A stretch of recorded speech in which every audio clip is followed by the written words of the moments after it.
Hello everybody, welcome back to the flight deck. Sorry for the non-usual start to the stream.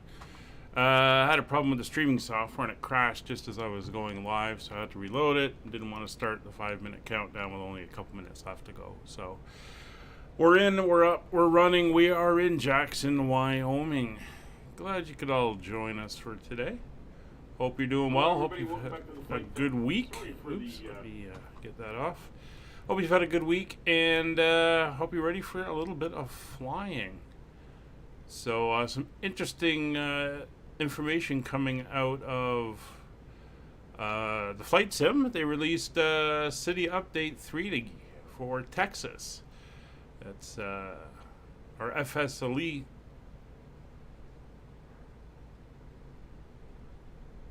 has released it through the sim.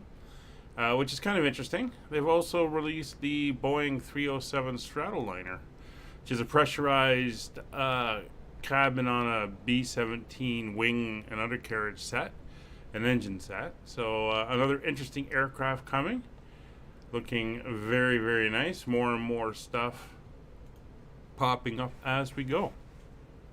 But we're here in Wyoming, and we are going to be flying the 737 here from Jackson, Wyoming. Beautiful day by the looks of it.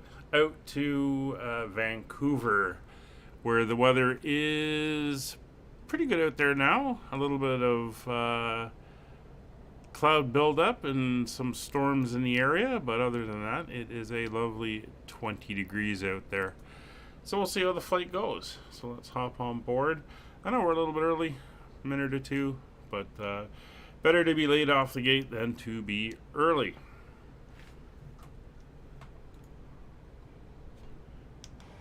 All right, we are on board the aircraft, so we can start to get everything up and running and ready to go. So let's start the flight tracker. We are on VATSIM. No ETC at Jackson at the moment. We'll see if we pick up any on the way back, especially as we head up towards Vancouver. So parking brakes are now set. We'll go up top. Battery power switch is on and guarded. Standby power is auto and guarded. Emergency exit lights are now armed and guarded. Ground power is available and is currently on. We can show here ground power. We're drawing and it's up there. We can just come down on the switch to confirm. We'll set our lights on. Nav lights are already on, so let's turn up our panel brightness on the overhead. And we'll come down and do the bottom panel as well, so that that's all lit up. Kill the caution. We'll pop back up top, and we will get our IRSs lining. There's the two of them on the upper panel, and both of those now in align mode. So I think we got 128 passengers coming along today, so we can start getting them on board. All right, so while that's happening, we're going to get our current weights in. There we go. So we're going to go into FS Actions Fuel. Fuel for today's flight is going to be 7,179 kilograms. That is now in. Boarding requested. Thank you. Oh, everything's so slow today. We'll go back here to our payload.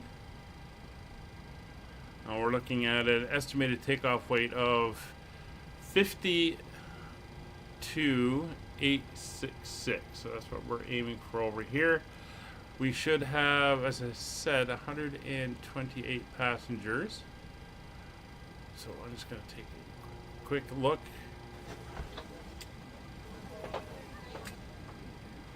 It's alright, we have 141 passengers today.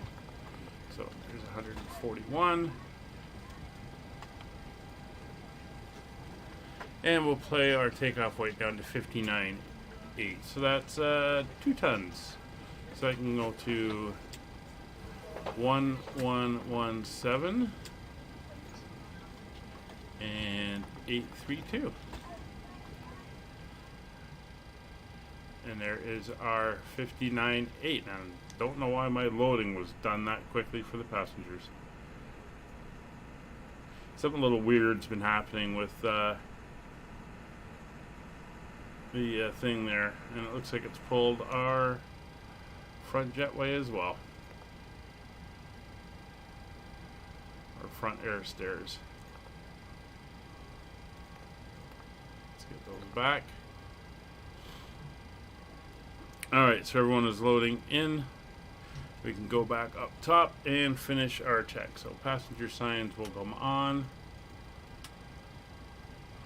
Electric hydraulic pumps are both on. Yaw damper on. Window heat left and right sides are on. Left aft fuel pump is coming on. Wait for the low pressure light to go out. We're going to start our APU. So we'll turn it on.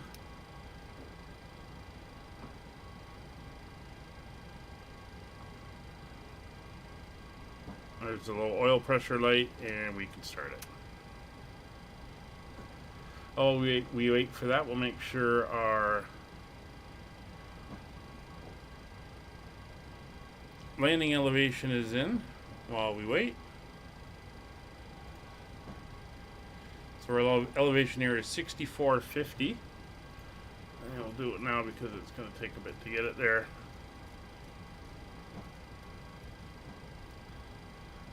And we are cruising today at an elevation of 36,000 feet. There we go. APU is coming back down, settling in.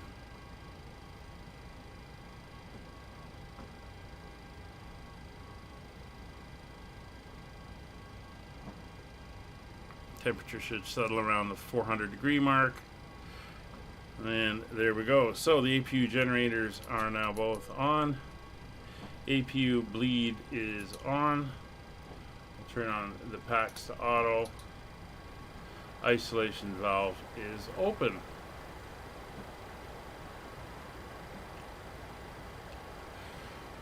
We'll consider ourselves as self-cleared. And we can now head down to the FMC. So over to our menu, FMC.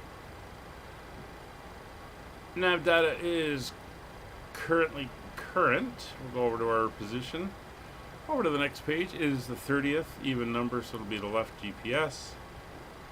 We'll go back and slot that in. Very good. We can come over to our route now. And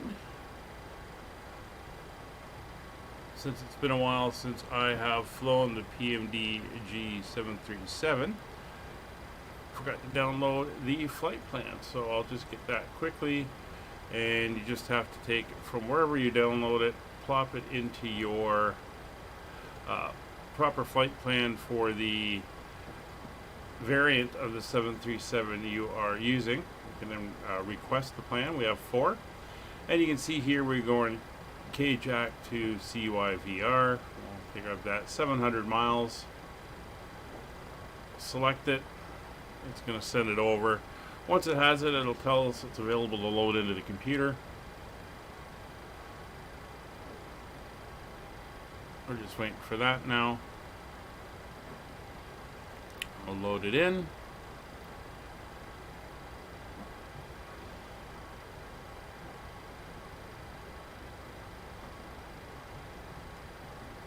Activate, execute, and there she is. It's pretty limited. It's a bunch of directs that take us out towards Vancouver and the booth arrival, but it's all good. So we are flying today UKV 3901. Skyways 3901. That is good. Gonna go to our departure arrival. So for our departure out of Jackson Hole, we're going to be using runway 19er. I'll grab the winds and the weather. Winds are 210 at 5 knots, 10 miles of visibility, clear skies as we saw outside, 21 degrees, 3025 is our temperature. So let's dial that in now. There's 3025. It's in the standby and it is over on Roger's side. So runway 19er using the Alpine for departure, and we are transitioning at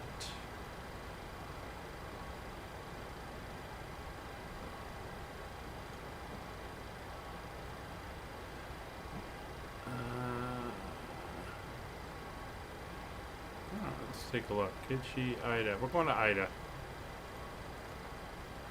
We'll execute that. We go back to our legs. We can see we fly out. We go to Kitchener, then Ida, then DLN as we head off en route. Coming into Vancouver, the way the winds currently are, they are favoring runway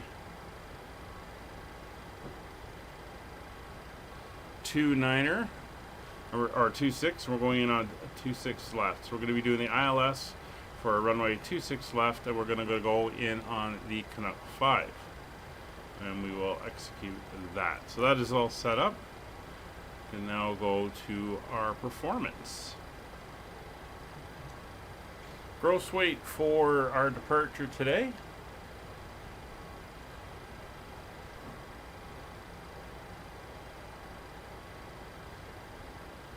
let's go into my weights. 59.8. Planned fuel 7.2. Everything loaded in. Reserves for today are 0.9. Cost index of 25. As mentioned, for cruise level, we're going up to 360. Estimated en route cruise winds are 282 at 38 degrees, and that is good. We'll execute and come over here to our performance page. So we're going to enter in a few numbers here. And the main number I have to grab is that one.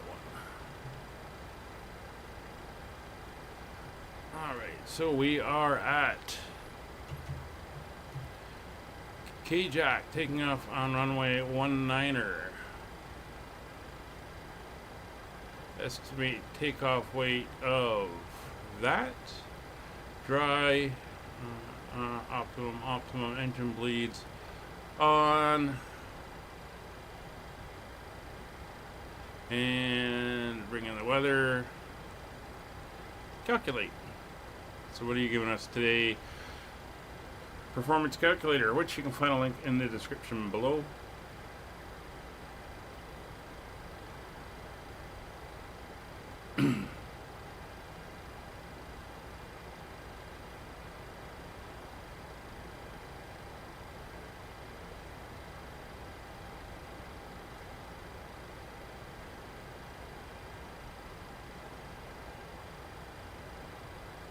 Alright, so we're going to be doing a full bore, full power takeoff.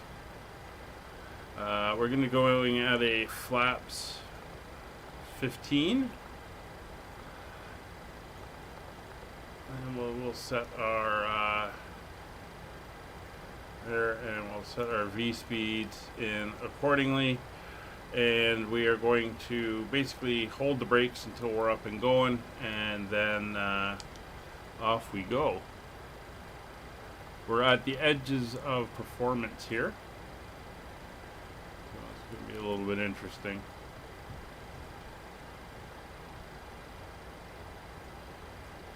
Alright, clearance is good. Just going to grab a little bit more information for the MCP before we carry on our checklist. 187 is our runway heading.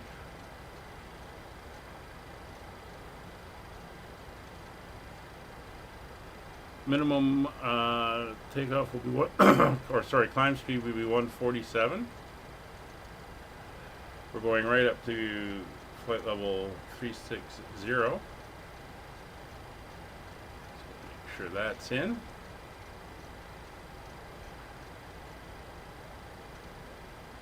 And there we go. So altimeter is set. We'll set our transponder to 2000.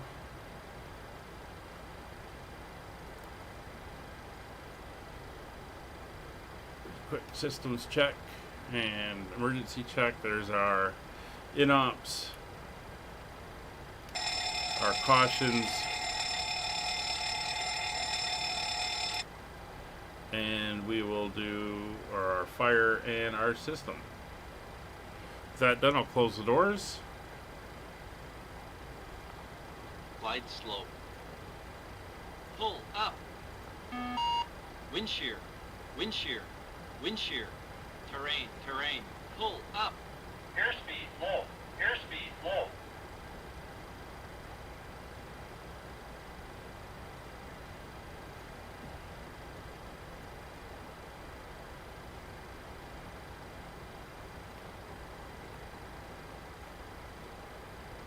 Alright, so that is done. Fueling, loading of boarding is done. Takeoff data is entered and set. Cruise altitude is set. Landing altitude is set. MCP is set. Departure, we're briefed. Departure to the south and then a right turn. Flight directors coming on both sides. Radios, we'll set to 122.8. I'm just going to change that one slightly since that seems to be a frequency that's actually used. So coming outside, doors are closed, ground equipment is pretty much clear. We'll get the chocks removed.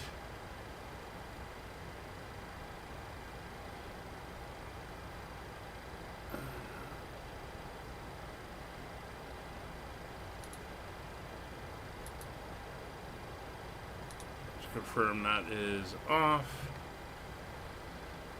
Chocks removed, ground power is being disconnected.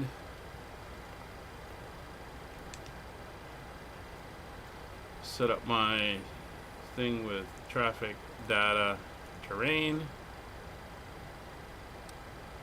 10 miles, and we have traffic, circle. 40 miles, there we go. And we are ready for engine start. So, fuel pumps coming on. Call for the pushback.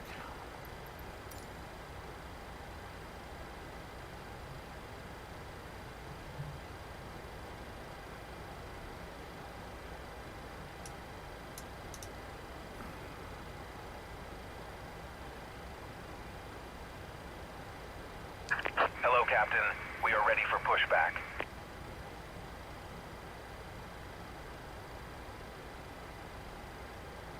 And we're going to be facing to the north.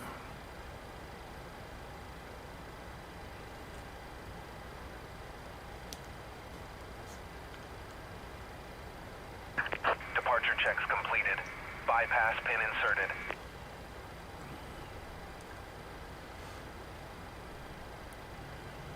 Alright, back up top. Packs will go off. Ignition mode selector is set to both.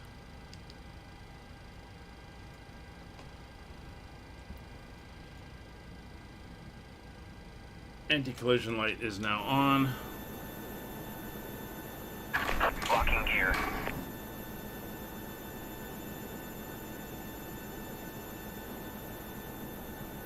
So we're going to be taxiing up to this end of the runway.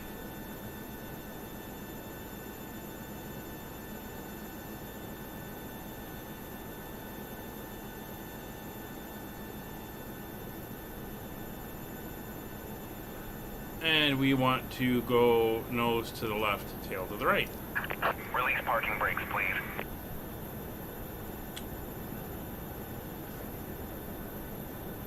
Commencing push.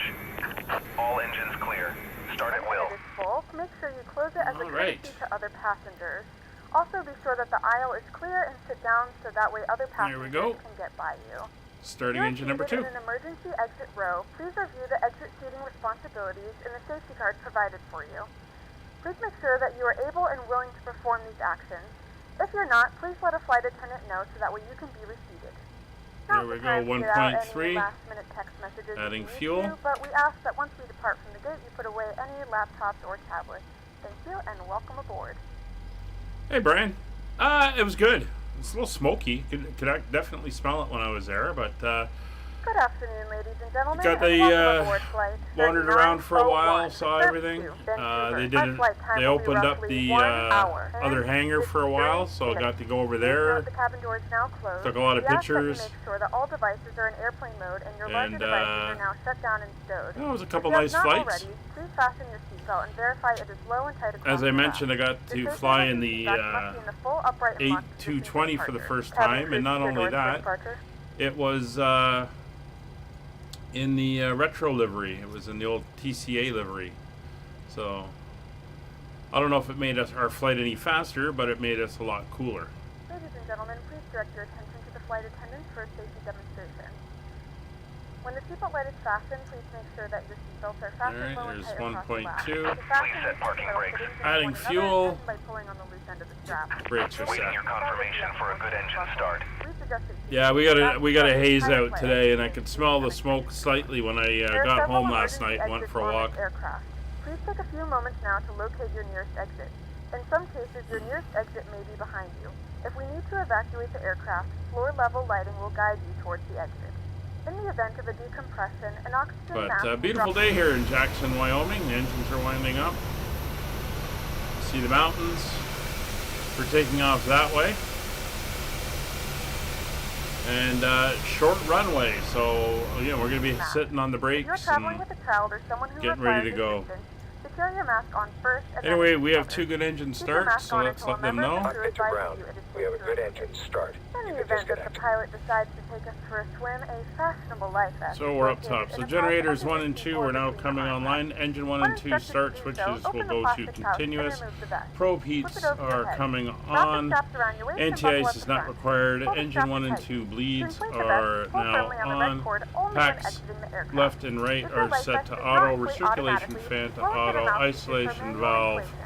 Each to vest is equipped auto. with a whistle and light. If necessary, your seat cushion can be used as a Unlocking gear. secondary flotation device.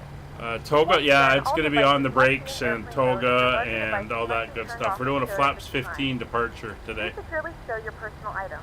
Make sure your seatbelts are fastened Let's and just seatbacks and get over seat so we cables are can in make their sure full we get to upright the right position. flap setting. We remind you that this is a non-smoking flight. 2, Tampering with, disabling, or distorting 5, sectors located Bypass in the lab 10, is prohibited by and law. 15. All of this information and more can be Left found is in the clear. safety card Right located is in the clear. seat back in front of you.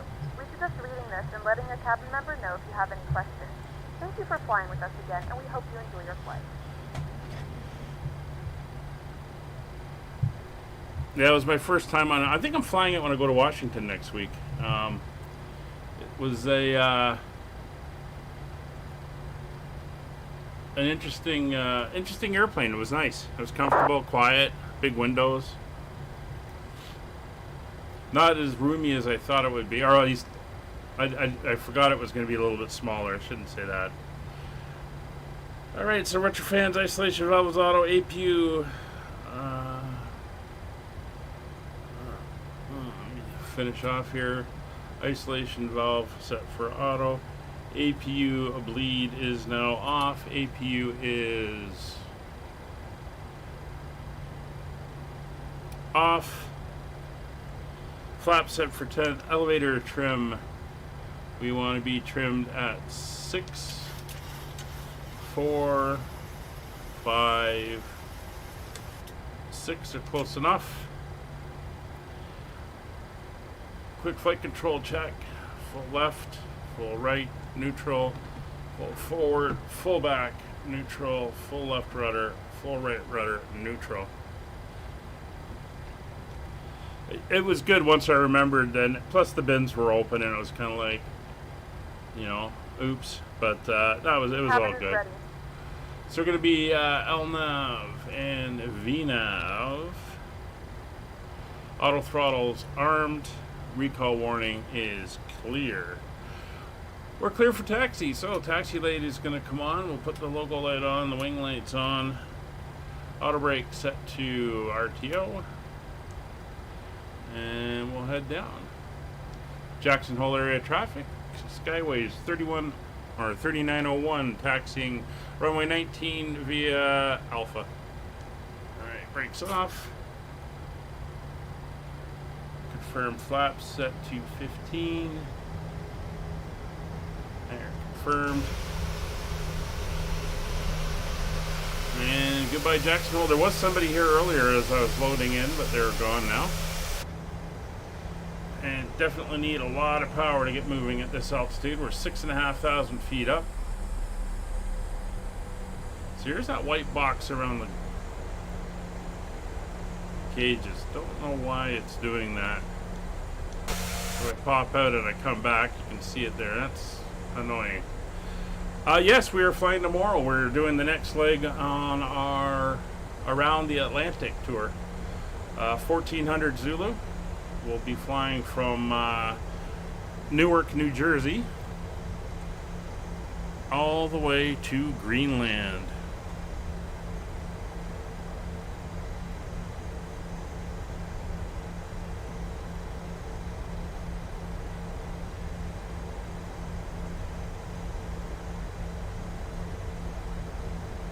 Should make for an interesting flight.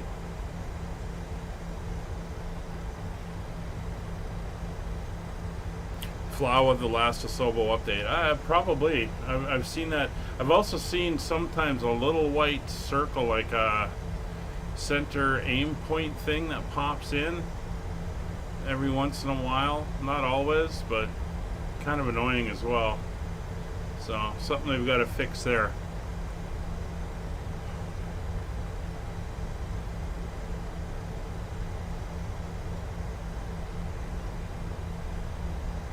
So if I remember right, we came down out of the north, coming this way into the valley here when we landed. I've also got to go through and reset my graphic settings. I haven't done that for a while, and I think I need to fine-tune them up a little bit. It's a 4-hour flight, I believe, to get over to Greenland, so it's going to be a long one tomorrow.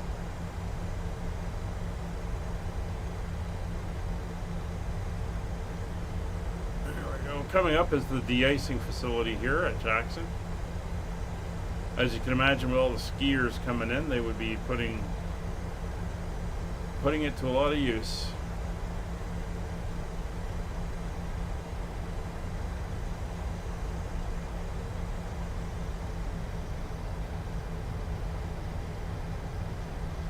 But it'd be good to see you, Brian. We'll be on VATSIM.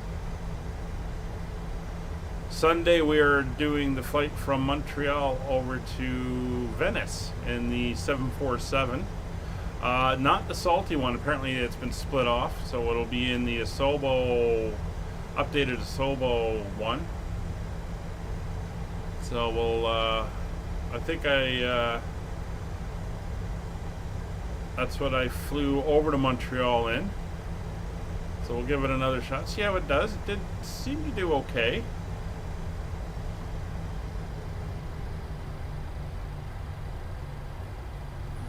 Get ourselves lined up here.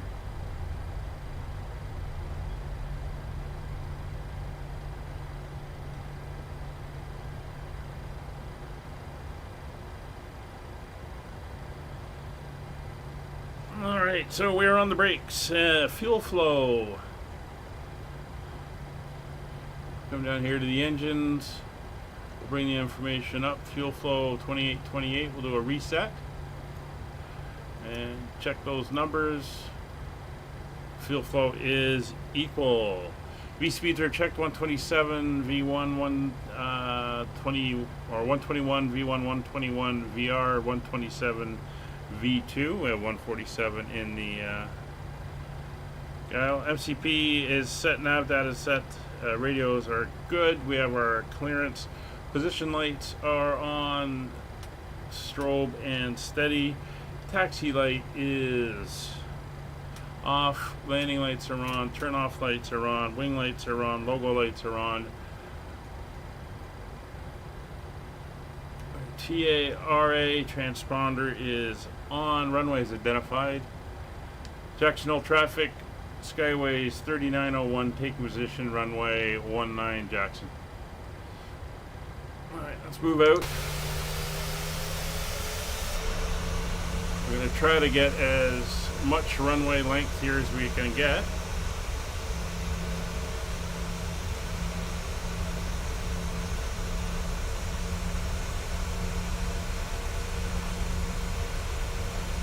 So we'll do as tight a turn when we roll out as we can.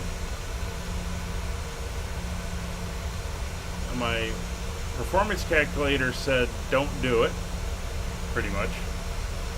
But we'll see how we do. Again, we're going to sit the brakes until the last second.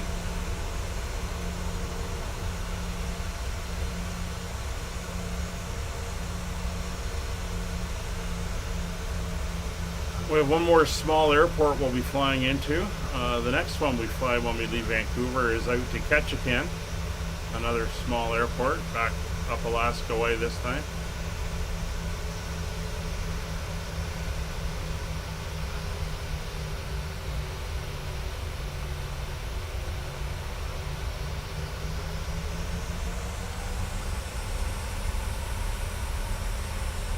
It's getting us around. There we go. Nicely pointed. Brakes are on. And we are set. Again, runway is identified. Clock is ticking. Engines to 40%.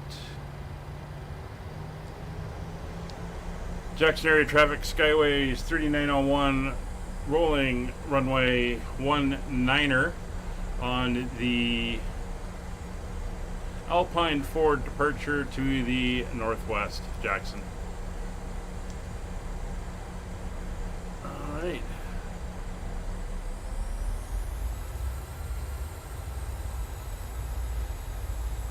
And takeoff power set, holding the brakes. Engine stable, and away we go.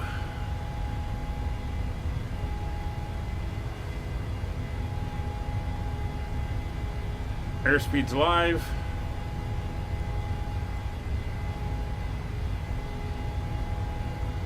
knots. Check.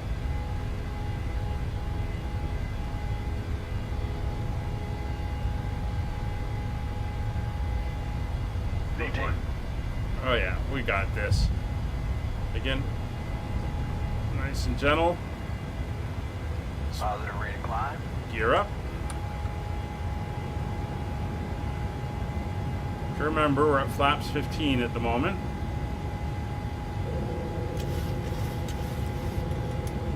All right, we'll let the autopilot take us out. So we're going to go flaps 10.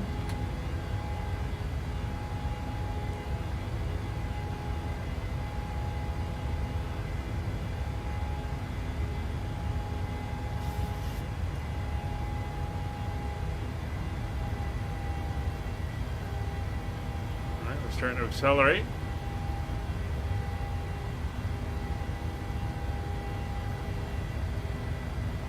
Flaps 5.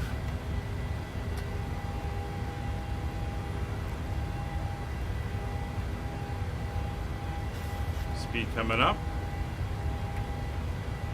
Flaps 1.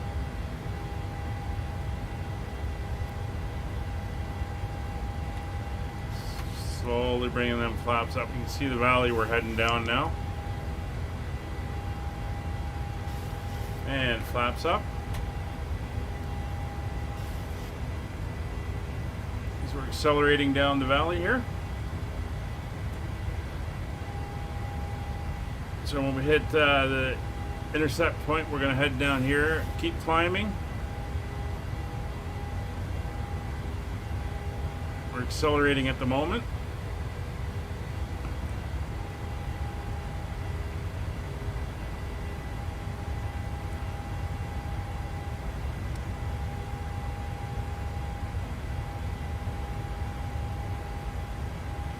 looking good. So there's 250 knots coming up for 10,000 feet. So those lights can go off. We can get that off. Logo light off. Wing light off.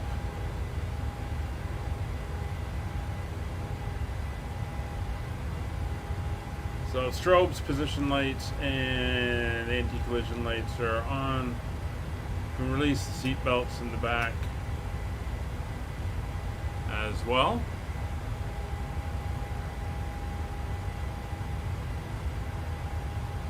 Seems to be pretty calm. We're above the mountains. And we're almost up to our high-speed climb.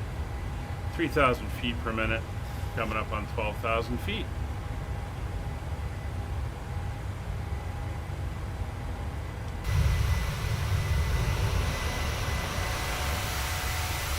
There's where we were. Back over that way. Up there. We're heading out of the valley here in Jackson, Wyoming. Heading back towards Vancouver.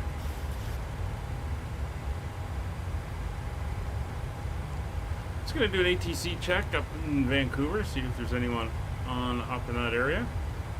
Not currently. See what happens when we get a little bit closer.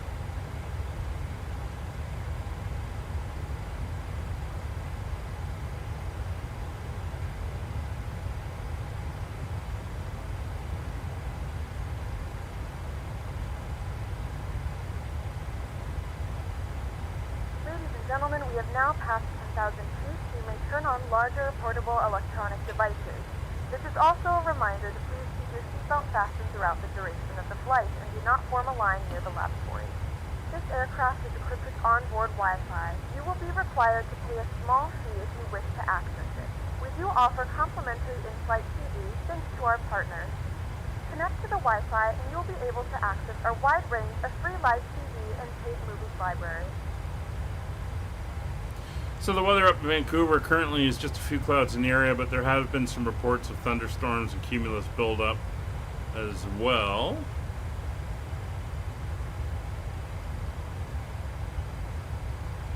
But should be pretty good when we get in there, as long as the clouds really don't start building. It's only 20 degrees, so it's not that warm. So it should be a nice arrival into Vancouver. Where's our turn? We're heading up towards Idaho Falls now. Obviously in Idaho. And then we'll be continuing our northwest course at that point.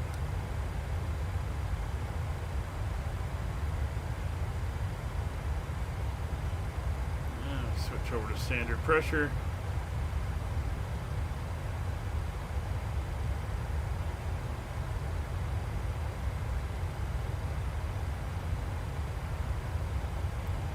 Is looking good. As mentioned, we're straight on our way up to 36,000 feet, where we're going to cruise over. Flight time's about an hour and 43? Hour 53. Block time of 2 hours, 21 minutes.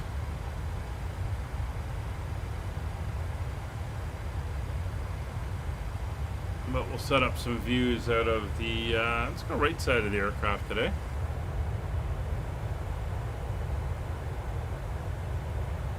There we go. Not going to bother bringing up the map. It's got a glitch in it where it seems to keep kicking over to bring up a menu that covers most of it. But basically, as we're coming out here, I will show you the planned route.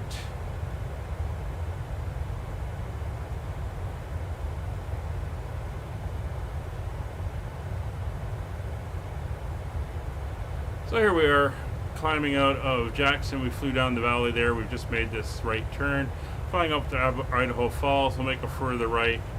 Keep heading up, across the Rockies, back over north of the big area here. Come back up into Canada, head out towards the Booth entry point for the arrival. And we'll be flying down into the Vancouver Delta landing on runway 26 left. That is the plan for the flight. So sit back, relax, enjoy. You can avail yourselves of the drink cart. Hello, Frederick. And the food and drink on board. I'm going to bring up the entertainment. We have a couple documentaries for us today. Both well, one's aviation related and one, I believe, is historical. So let's bring that up. Enjoy. I'll be in the chat, and I'll be back on voice when we're ready to brief our arrival down into Vancouver. See you in a bit.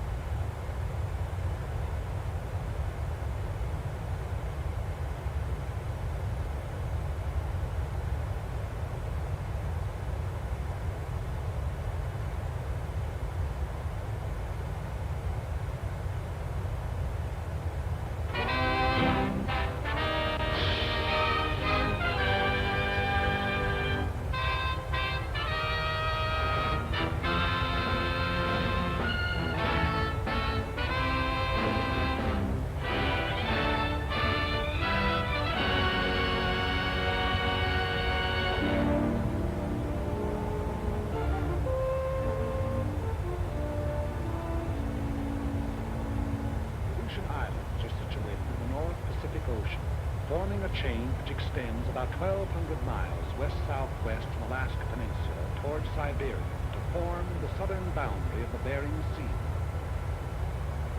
The Aleutians comprise 4 groups, the Fox, Andreanoff, Rat, and Near Islands, and constitute part of the territory of Alaska, USA. Of volcanic origin, there are numerous cones on the chain, many of them still active.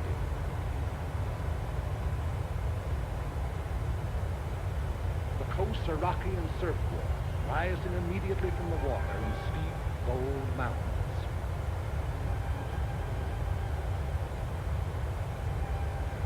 The Aleutians are the storm pot of the Western world. A permanent low-pressure area prevails there.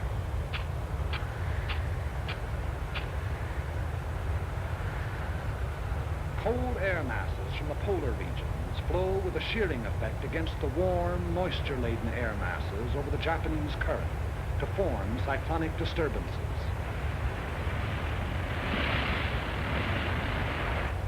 Because of the Earth's rotation, these disturbances move from west to east, and this meteorological phenomenon constitutes one of the most dangerous weapons in the arsenal of our enemies, for it enables the Japanese to operate behind the moving curtain of a storm. In the early days of June 1942, they employed this advantage in an all-out attempt to secure absolute domination of the entire Pacific Ocean. Behind eastward moving storms, they dispatched 2 invasion fleets against 2 widely separated objectives, Midway Island and Dutch Harbor, an operation designed to break the American line of sea defense upon which the security of the Pacific coast depends. Both attempts failed. American air forces engaged the enemy task force at Midway, achieving an historic victory, and at Dutch Harbor, American land-based planes from secret American airfields swarmed down, seemingly out of nowhere, to knock out 1, 2 troop-filled transports, 3 heavy cruisers, 2 destroyers, and 1 aircraft carrier. In pursuit of the enemy, our Army and Navy airmen flew through storm and fog and hurricane, 1/5 on instruments, 4/5 on luck, 20 hours out of 24 sometimes, through blind passes, by uncharted peaks, down through zero ceilings, not knowing whether the enemy fleet or a mountain lay below, sweating it out for hour after blind hour of continuous flight, at home without benefit of directional beam to land on unlighted runways, refueled, and take off into gray, blind hell. There is no monument to the many who went out and did not return. They fought and patrolled, in many instances, until their fuel was gone, knowing they would be forced down at sea, but unwilling to break off contacts they had made with enemy forces.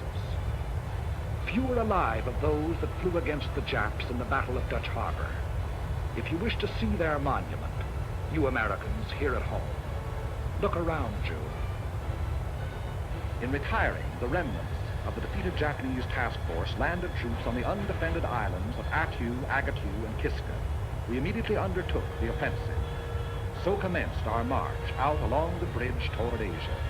In late August of 1942, a large detachment of our troops landed on an island several hundred miles out along the chain, and under 2 hours by bomber from Kiska. The name of this island is Adak, and it is closer to Japan than any other American outpost. Typical of the Aleutian chain, it is windswept, treeless, rain-soaked, carpeted with sphagnum, a flat, spongy vegetation like undersea growth, which oozes water at every step. The only bird life on the island is scavenger ravens, big, black, wind-ruffled. Remote as the moon and hardly more fertile, Adak is next to worthless in terms of human existence. Its sole value is that of a pin on a staff officer's map, but that value is measureless. Strategically, Adak is one of the most important locations in the world. 11 days after the occupation, an airfield was completed, and the first U.S. bomber sat down. 3 days later, flights took off on a bombing mission to Kiska, with complete fighter protection. Since that time, missions over Kiska have become a daily affair. The airfield is the heart of the island, beating with 500,000 horsepower of heavy and medium bombers, Navy amphibians, pursuit ships, transports. The sound of the engines warming up starts before dawn, echoing back from the mountains that flank the field.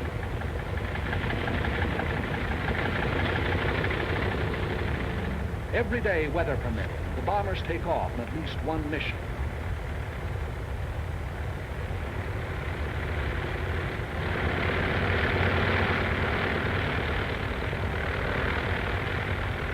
Often on good days, a first flight takes off in the sunrise, others following at regular intervals, so that Kiska's under bombardment every hour until nightfall.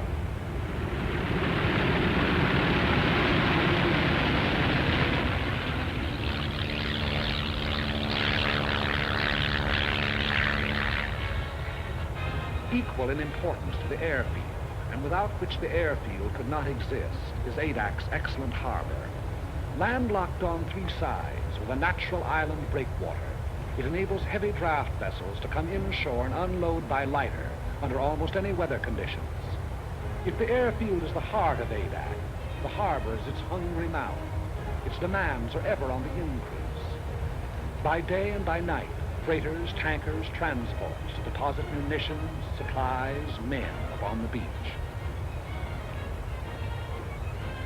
Standing guard over all the defense installations, coastal batteries, anti-aircraft emplacements, machine gun posts. There is nothing vulnerable about Adak any longer.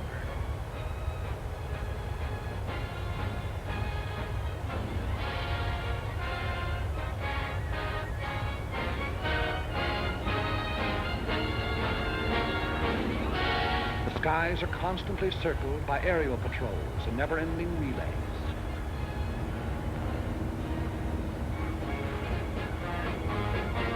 PT boats, those seagoing in-fighters, stand by in readiness for a surprise landing attempt. Offshore, destroyers keep endless vigil, slipping like ghosts through the fogs, challenging each hull-down speck of an approaching vessel on the horizon, listening with their undersea ears for the beat of an engine, scanning the seas with a plume of a periscope, standing rugged duty in the bearing patrol, or slipping into port on the flank of a convoy. Although the sea lanes to Adak are constantly traveled by convoys, and contact with enemy submarines is a daily occurrence, sinkings in these waters have been few and far between.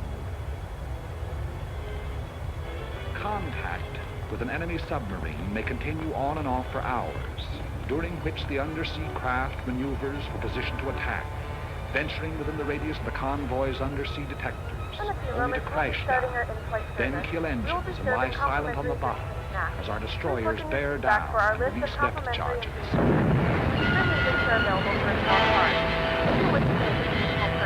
Our destroyers and Navy reconnaissance have held the undersea enemy well in check, The flow of men, munitions, and supplies flows ceaselessly on.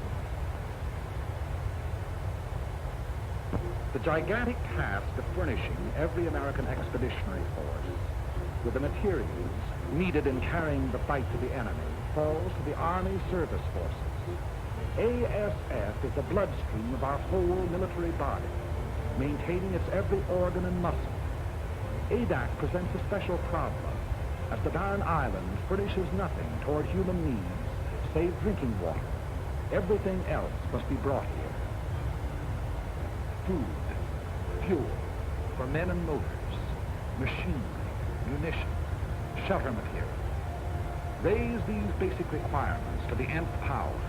Add parts and replacements for everything from Caterpillar tractors to can openers, plus the operations of estimating, purchasing, assembly, transporting, delivery, and becomes apparent why the job of supplying a military force is now dignified by a $12 word like logistics.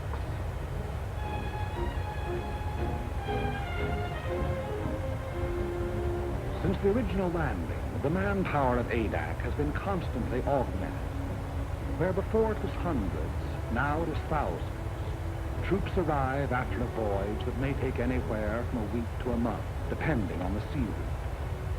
But it took more than a single month to land them here. The months of training that toughened them to rigors of wind and weather, that taught them to handle their weapons, that made them into soldiers. Add those months to the period of the voyage from the States.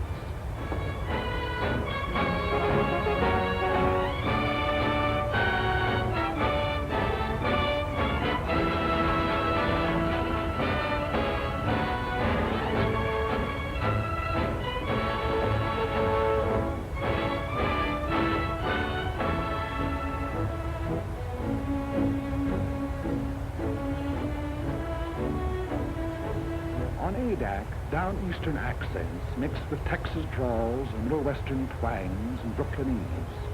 Bookkeepers, grocery clerks, college men, and dirt farmers. That is, of course, ex-dirt farmers, ex-bookkeepers, ex-college men. Soldiers now, as though all their lives they've been nothing but.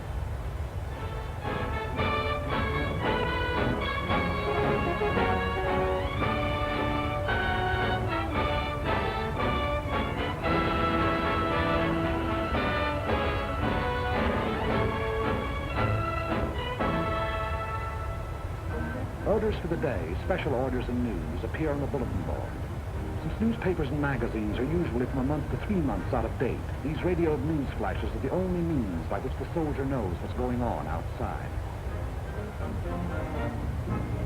No fresh meat, no green vegetables, powdered eggs, tinned bully beef, potatoes, canned tomatoes, peanut butter, canned fruit, and coffee make up the basic diet.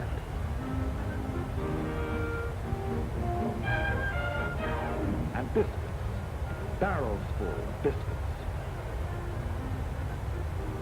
Appetites are huge. Officers and men attend the same mess. As often as not, an officer doesn't display the insignia of his rank. The salute is reserved for rare occasions, but discipline does not suffer. Customary military formality is relaxed, plain, simple necessity taking its place.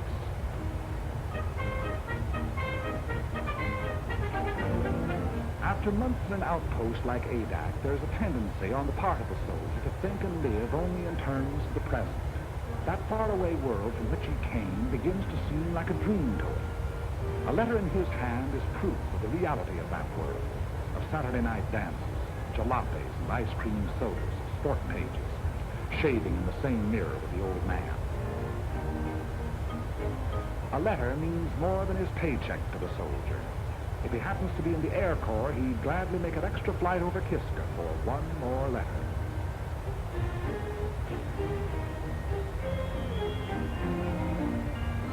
No moving pictures, no stage door canteens or USO, no girls, pretty or otherwise. Nothing to drink, not even a Coke. Candy bars, cigarettes, and chewing gum are rationed, but you never hear any bellyache. The extraordinary fact is that morale actually gets stronger the closer troops come to the enemy. On ADAC proper, morale is first rate.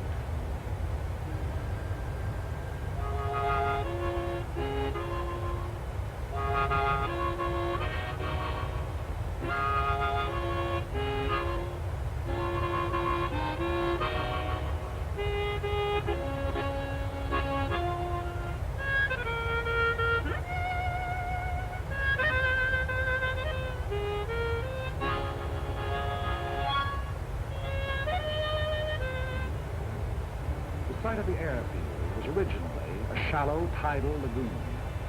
Army engineers diked up its inlet and drained off its waters by means of a channel to the sea.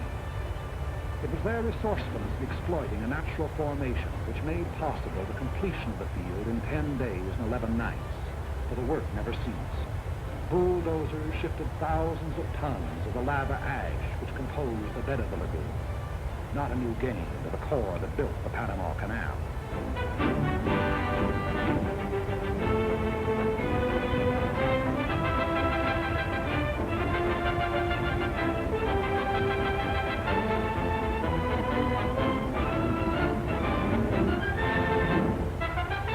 As the waters receded, grading crews followed, leveling and impacting the area in preparation for the final surface. This surface was not to be the usual concrete runway of an airport, but a steel one, whose sections had been prefabricated in American mills. It was put down by the infantry, of course, in 36 hours.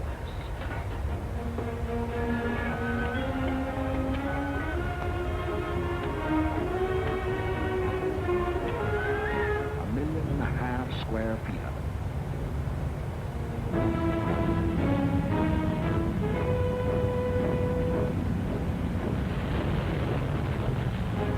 From then on, only the severest weather kept our planes grounded. Local storms materialize, deluge the island, and pass on or dissipate, all within a few short minutes. It's a land of cloudbursts and rainbows. If you don't like the weather, wait a minute, the soldier says. Everything the weatherman has to offer may be had in a single day. Downpours, hurricane winds, hail, snow, fog, sleet, and sunshine. It is not so much bad weather as changing weather that makes flying hazardous to the uninitiated there. A new pilot must learn to side slip through local squalls and sit her down in a field rimmed by mountains and under a half foot of water.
Percentage of casualties, however, occur in the anti-aircraft fire over Kissimmee. As a rule, our bombers make it back, but often they are sorely crippled and wounded or dead aboard.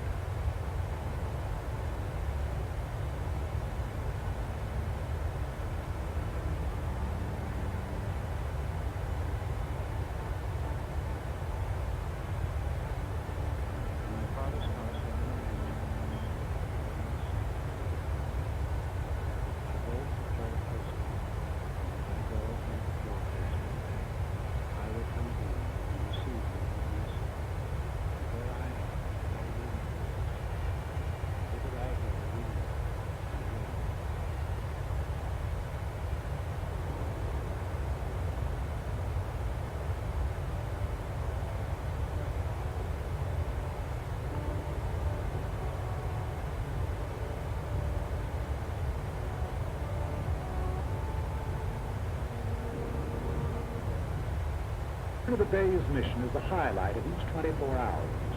Eyes turn skyward and ears strain for the faint beat of approaching engines. At the the first sound, an alert is flashed to the ground defenses. Units clear for action. Anti-aircraft and machine guns are stripped. Ammunition broken out. And everything is put in readiness for an enemy who may be tailing our flights home.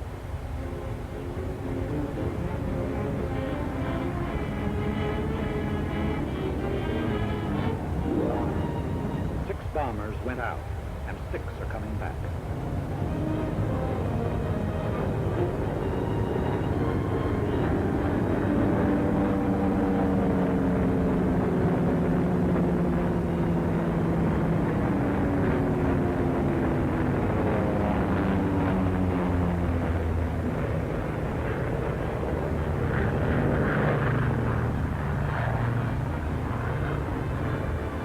A first ship lands. The remainder circle the field, another coming to Earth each time around. Those damaged or with wounded aboard taking priority. It's a revelation how much punishment one of these big bombers can take and still navigate. Unless both sets of controls are shot away or an explosive shell finds the gas tank, the odds are all in her making it safely home.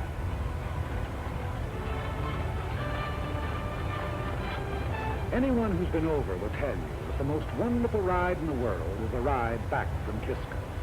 No matter if 2 engines have conked out and daylight is pouring through the wings, there's just something about the scenery on the way home.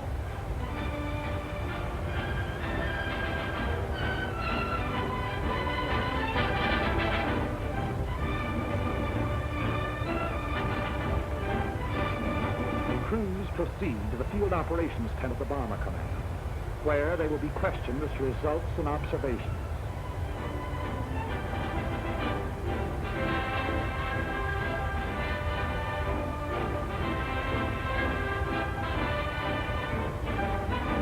Their jigsaw reports taken singly are compared and cross-checked until a complete and accurate record of the operation has been assembled.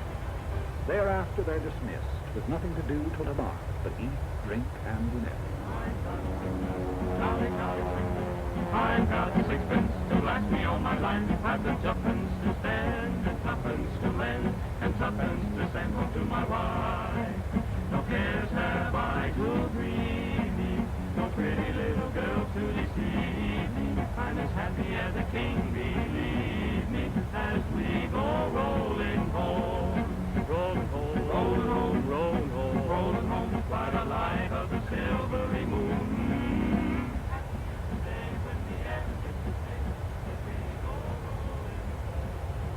But ADAX tomorrow begins today with a directive from Kodiak Island, the intelligence center. A photographic ship accompanies missions to Kiska. It's tasked to follow the bombers over their target, recording the immediate results of the bombardment, also enemy defense activities, new installations, camouflage. These photographs are studied by specialist interpreters and submitted with comments to the General and his staff officers, Colonel William Prince and Colonel C.M. McCoy.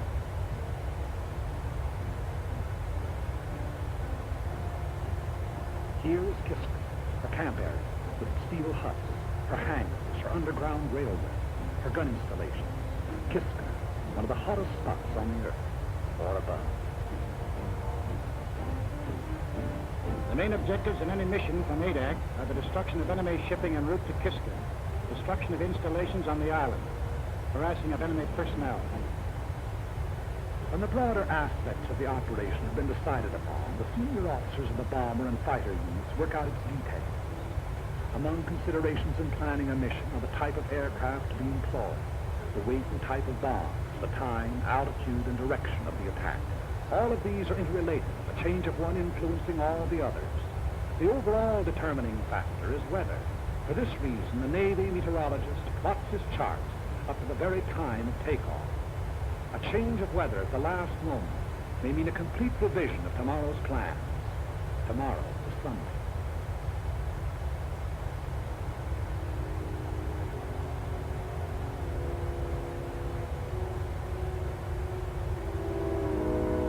At their outposts on the island, the Catholic, Protestant, and Jewish chaplains, not priests, ministers, or rabbis, but chaplains, all, are leading fighting men in their devotion. Under the snows of an Aleutian mountain, these defenders of the faith exercise the first of their four freedoms.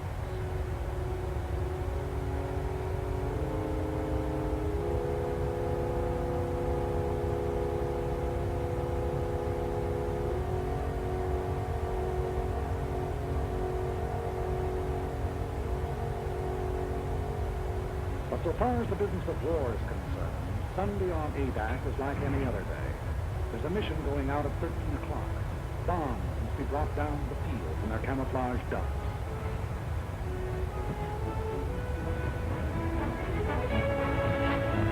A heavy bomber carries either 16 250-pounders, 12 500-pounders, or 8 1,000-pounders. The size of the bomb to be employed depends upon the nature of the target. Since if the target is small, there's a better chance of hitting it with a salvo of 250 pounders than with a single large bomb. On the other hand, in congested areas, such as the campsite at Kiska, a blockbuster comes into its own. Tail fins and fuses are put on directly before the assembled bomb is hoisted into the bomb bay. When the time comes, bombs can be released either individually, in sticks, or in salvos. Belts of ammunition are brought to machine guns and fed into receivers ready for firing. The rounds are put onto the belts in successions of 3.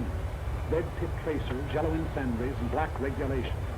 Each moving part of each gun has been tended with watchmaker's care, and every belt of ammunition is cleaned, oiled, and checked before the takeoff.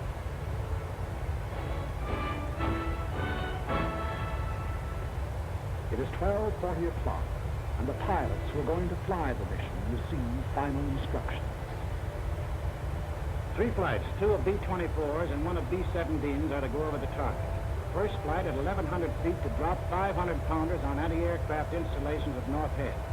Then to proceed along the coastline, strapping to the western limits of the camp area.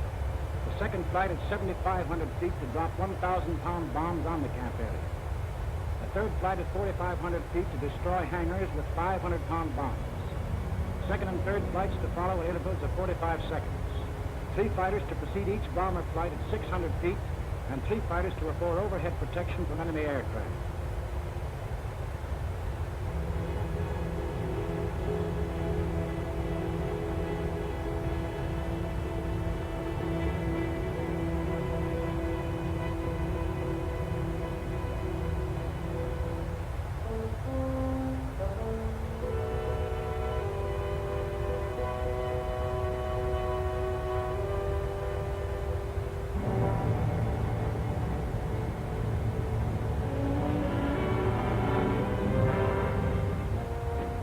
Crews begin to assemble around the ships, awaiting the appearance of their officers. A bomber crew is a team, and the longer it's together, the better the teamwork. Theirs is a mutual responsibility. The safety of the ship and the lives of all the others may depend on any single member. Trust, respect are implicit in such a relationship if it is to endure. Maybe in the beginning you don't like the color of a guy's hair, but if he's all there at his job, you'll get to like it fine. Enlisted men eat, sleep, fly together. Their voices on the intercom become familiar, easy to understand, and understanding is vital. Every gunner knows the quality of every other's marksmanship and courage. The navigator can plot a 1,000-mile course over open sea and make a landfall. 8 men can testify. Trust and respect for the bombardier, the radio operator, the engineer, co-pilot, and trust and respect for the ship they fly. A monument ought to be put up to that pre-war fraternity of high school speed maniacs, for out of their ranks, our fighter pilots are largely drawn. They bring to their hazardous undertakings split-second judgment, inspiration, daring. Lieutenant George I. Riddell, 12 strapping missions over Kiska. Lieutenant Hawley P. Mill, 14 missions. Lieutenant Lyle A. Bean, 13 missions. Major Milton Ashkin, 15 missions. Lieutenant Henry J. Strankowski, 11 missions. Colonel Jack Chennault, son of General Chennault of the Flying Tigers. Colonel Jack has a 0 on a submarine to his credit.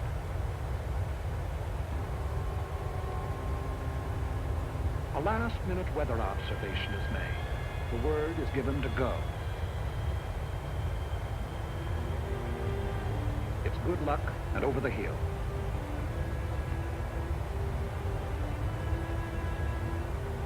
The aerial camera goes aboard.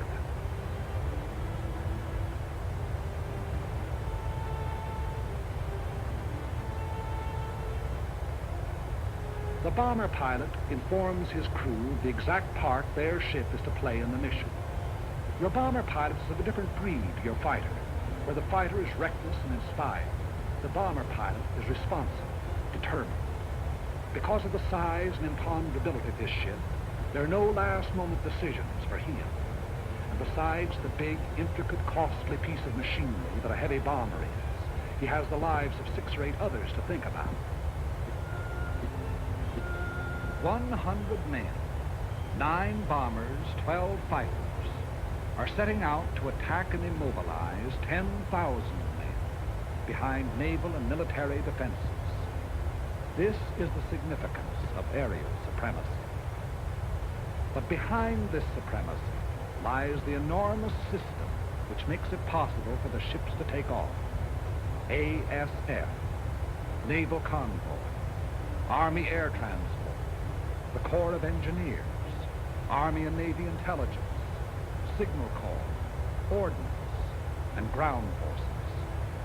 These have done their part for today. The stage is set.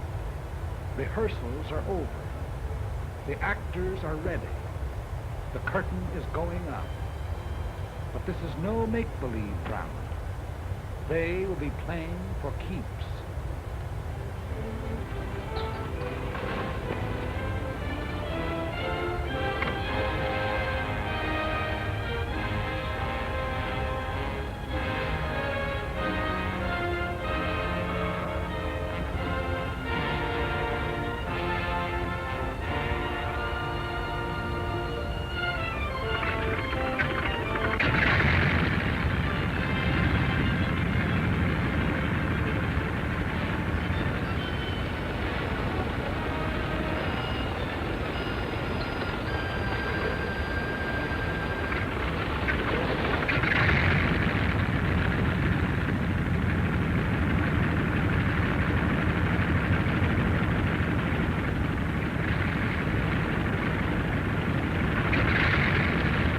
William O. Erickson, who sat the first bomber down on Adak and led the original mission over Kiska.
murmur of engines makes the earth tremble and the ravens rise.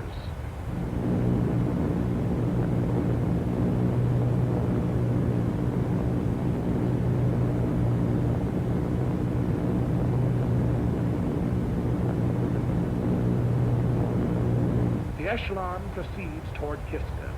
It's about an hour and 3/4 from Adak to Kiska. One of the most hotly defended of enemy-held areas, Kiska is also one of the most strongly fortified. The Japs have dug in like so many moles. An estimated force of 10,000 goes underground at the sound of our approaching engines. We cannot, by air attack, hope to annihilate. We can only harass the force on Kiska, cripple the island's defenses, keep the enemy from adding to its resources, while we build our own fighting strength to the day and the hour when we shall undertake a landing operation.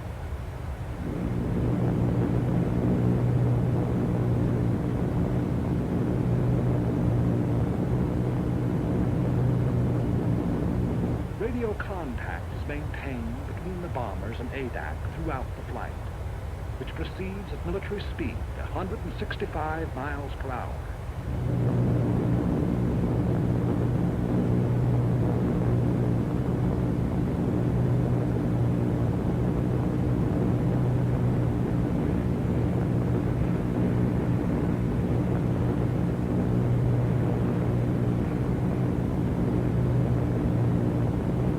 First part of the journey, the waist guns are swung into position, turret mechanisms tested, and trial rounds fired.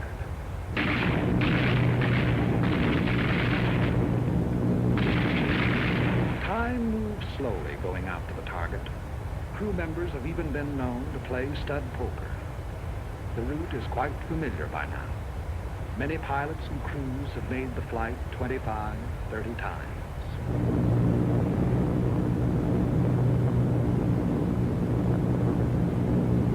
Along about the time Amchitka is sighted, they begin to look out for enemy planes. The men whose regular job it is say no matter how often a fellow's gone over, he always feels funny up there over Kiska. At a signal from the squadron leader, the pilots will open throttle, and the planes will go into the bombing run. For a minute and a half to 2 minutes, they will proceed at level flight in an absolutely straight line toward the target, thereby enabling the bombardier to make his computations: wind velocity, speed, temperature, altitude, drift. There can be no deviation whatever in the flights if the bombs are to find the target.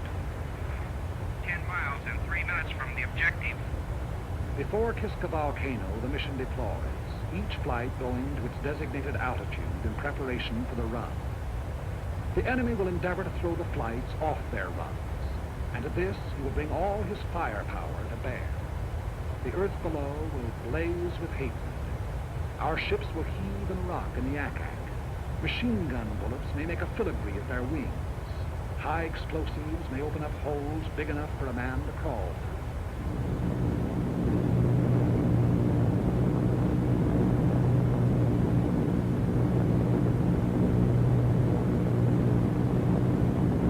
Little Kiska, outer defense of Kiska Harbor. Bomb bay doors open. Bomb bay doors open. 6 degrees right on. The object is to hit the target, not to avoid anti-aircraft. Remember this: you're just as liable to run into it as away from it. The best way is to forget what's happening outside and make the run by instruments. That way, if it comes, well, you just look over your shoulder and see a man with a long beard, and you say, "Good morning, Father Abraham." I want every man to stick by his gun until I say he can leave. Use every round of ammunition on this ship. Fire straight at the gun flashes until they stop. If we're hit and have to bail out, there'll be plenty of Navy around to pick us up. Okay, shall we give it to him?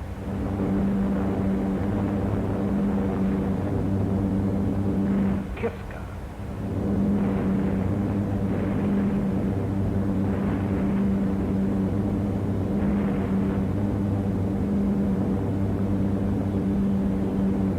On the way.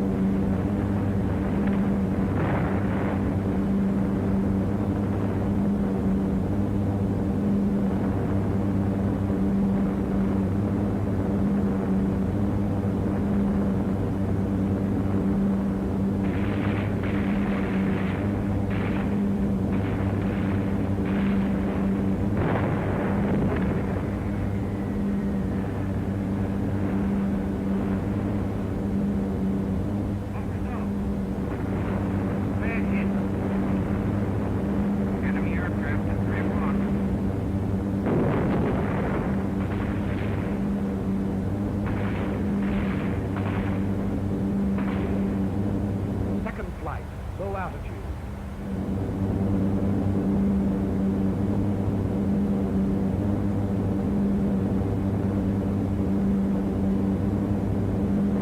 Wants to get over lightly.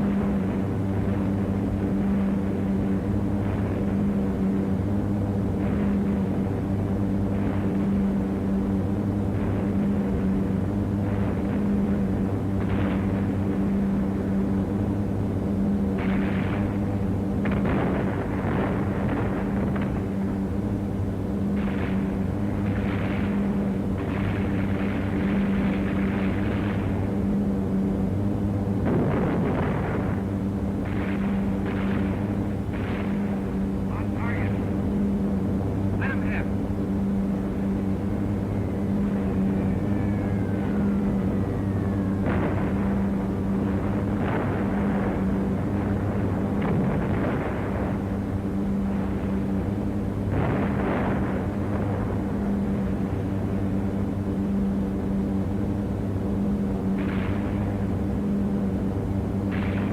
Pour it on him. Make him like it.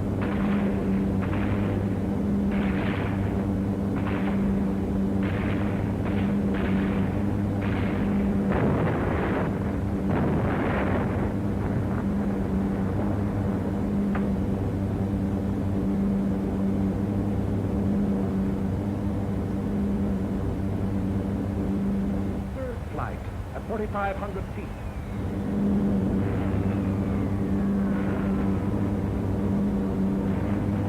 Bombs away.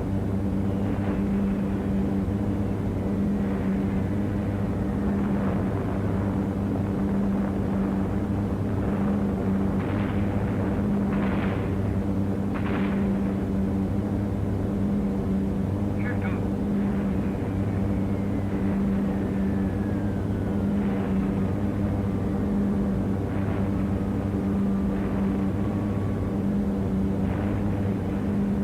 Bombs away.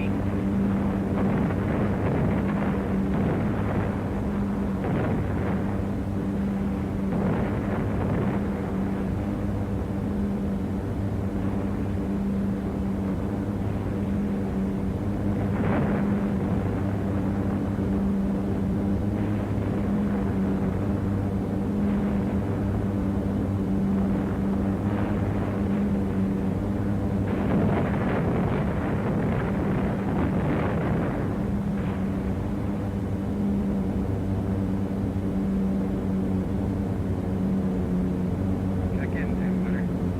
Okay. 600. Okay. Radio man. Okay. Good turret. I got a slug in more, but I'm okay. Gully turret. Okay. No. Okay. Kit's hangars are destroyed, burning. Our bombs found the target.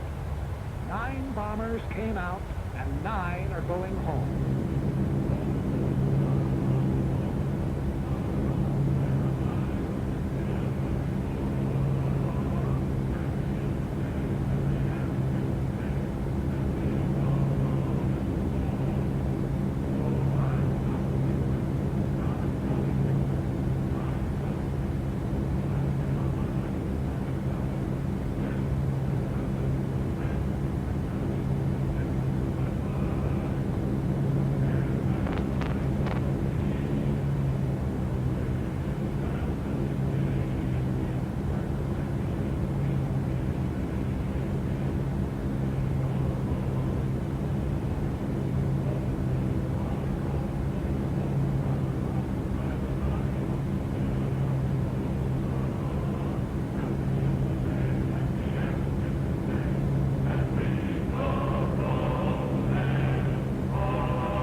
This is Chuck Randall. He's training to be a fighter pilot and has about 40 hours in the P-39. Knows the airplane pretty well, too. He's not the hottest pilot in the world, but conscientious. He'll make a good flyer.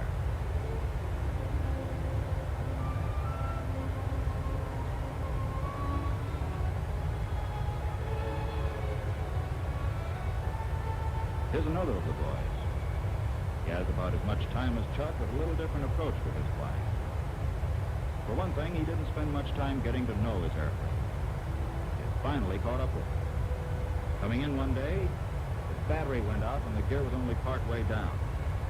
It's a funny thing, too, because the battery and generator had just been checked. Well, it meant emergency operation of the gear. He went through all the motions, but it didn't feel right at all. It cranked much too easily. Didn't seem to be engaging. Reason? Well, he didn't wait to find out. He had other plans.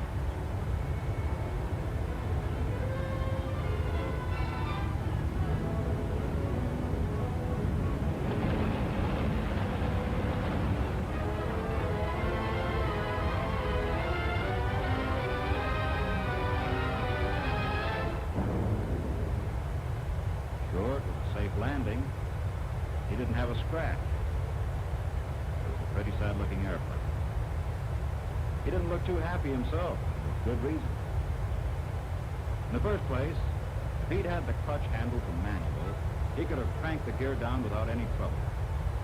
In second place, if he needed help remembering emergency operation, there was a card of instructions on the door. In third place, if the generator had been on, the battery wouldn't have gone dead in the first place. The moral of that story is, know the airplane you are about to pilot. Now, flying the P-39 is not a lot different from the advanced trainers you've been flying. It has more power, it's faster, and it's very light on the controls. But just as with any new airplane, the more you know about it, the better you will fly it. Much of the information you need, you will get from your instructor. Some of it you'll get from talking it over with other men who are in training with you. But the best reference guide is your own experience. Something you'll always have with you. So keep it up to date. Well, now let's start at the beginning with Chuck. See what he found out. What do you say, Chuck? Okay, sir. Well, after the tech orders and a thorough check of the cockpit, I was ready to give it a try. With the tail in the air, I could see where I was going without essence. Taxied very easily with short bursts on the throttle, and I let her coast on. Didn't have to use much brake. Getting her in the air was all right. As a matter of fact, it was fun. I'd never flown that much power before, and I was surprised how easily she handled it. But I hadn't never landed a tricycle gear job before either. So I guess I was a little uncertain about bringing her in. I could see I was coming in pretty fast, and there wasn't going to be enough runway. So I gunned her to go around. I knew the fellows were watching, but I figured I could live that down easier than messing up a nice new airplane. Then I brought it in again. Landing instructions said it was just like landing any other airplane, and I took them at their word. I rolled out of the turn at about 140, lowered my flaps, and established a steady glide at about 130. This is how it looks to the slow-motion camera. I came in over the end of the runway at 110, leveled out and got the airplane in a conventional three-point landing attitude. I set her down on the two main wheels, holding the nose wheel off the ground with a slight back pressure on the stick. I found that I could hold the nose wheel anywhere from a few inches to 2 feet off the ground and still make a good landing. The airplane rolled straight down the runway, and I applied the brakes intermittently to lose speed. We don't roll up the flaps here until we park, since there are no stones to damage them, and there's less chance of hitting the wrong switch. How was the first flight, Chuck? Have any trouble? No, sir, it was okay. It's a lot different from what I expected. I guess you can't believe everything you hear. Depends where you hear it. You can pick up a lot of information from hangar experts. All the free dope you want on any airplane. And they always have it on good authority. Well, to get on with Chuck's story. He was over the first hump. That was only the beginning. He still had a few things to learn about flying the airplane. And aside from the cockpit, there was a lot he wanted to know about the airplane itself. It's good background. Might come in handy someday.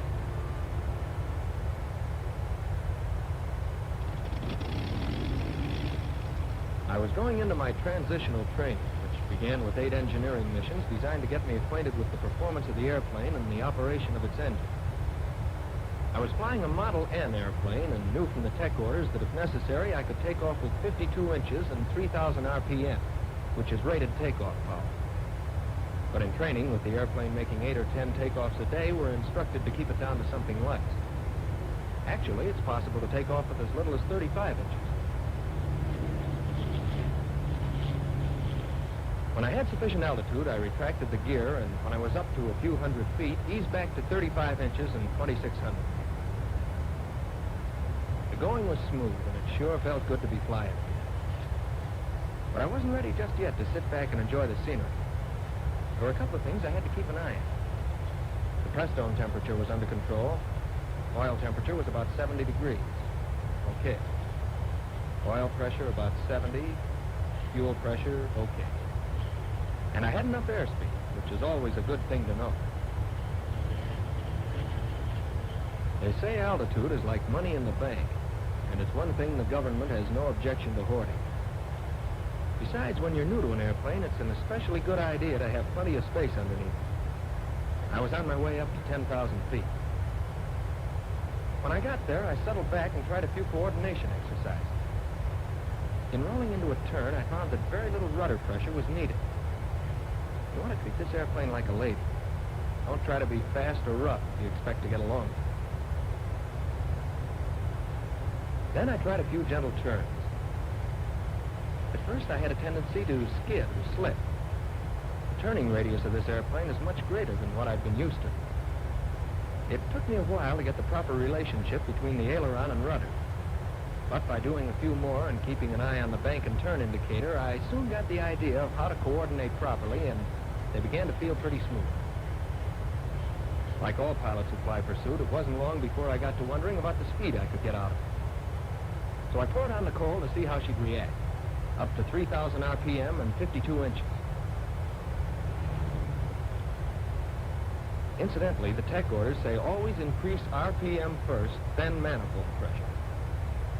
It's especially important in a high-powered engine like this. If you don't, you'll be building up excess pressure inside the cylinders, and it's liable to detonate and cause serious damage to the engine. With the increased power, temperatures and pressures went up when I adjusted the shutters. 5 minutes is the maximum time for operation with this power, but I think you can find out what you want to know in less time than that. At least I did.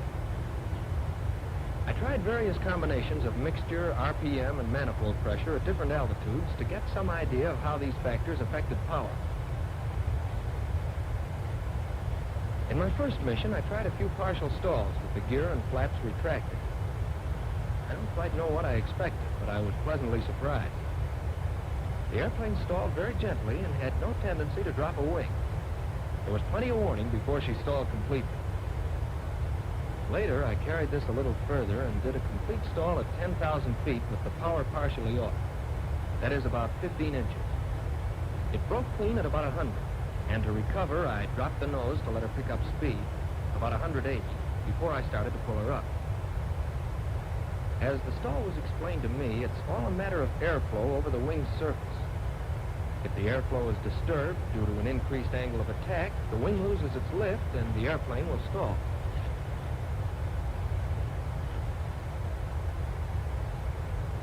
When the airplane approaches a stall, turbulence begins at the roots. And as this section begins to stall, it causes a shuddering. The tail buffets slightly from the effect of this turbulent air. The stall progresses outboard and gradually affects aileron control. Just before the stall is complete, the entire aileron becomes ineffective. In recovery, the ailerons regain control before the wing is completely unstalled. So when you first feel aileron control returning, don't let it fool you.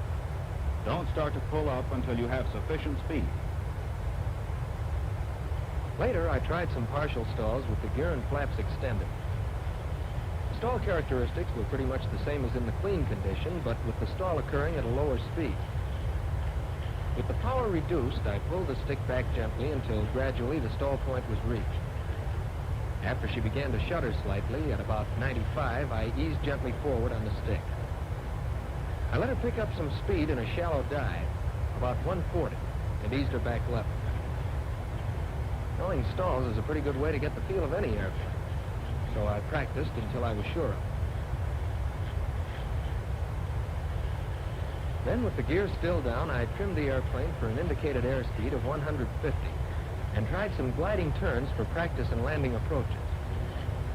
I figured it'd be a good idea to try them first at a safe altitude where there were no traffic problems, and I could concentrate on getting the knack of a properly coordinated gliding turn. I knew that speed was important, and I didn't let it drop below 130. At first, I'd go beyond a medium bank. A steeper bank is all right, but it's easy to skid, and I wanted to be darn sure I didn't pull her in too tight. It wasn't long before I was ready to hang one on the beginning of the landing. I kept some power on and didn't cut the gun until after the turn. I could spot my landings pretty well now. Whatever uncertainties I'd had at first were cleared up after I'd made a few more.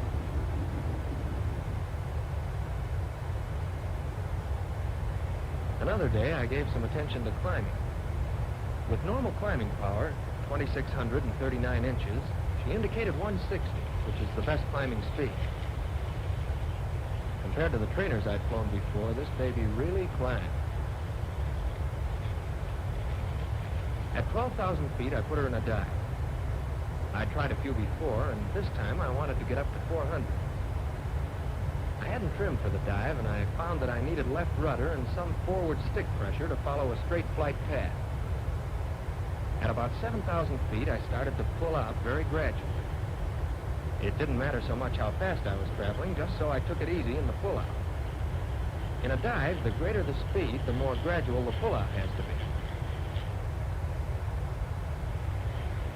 I still had a lot to learn about the airplane, and flying tight turns was a good way to do it.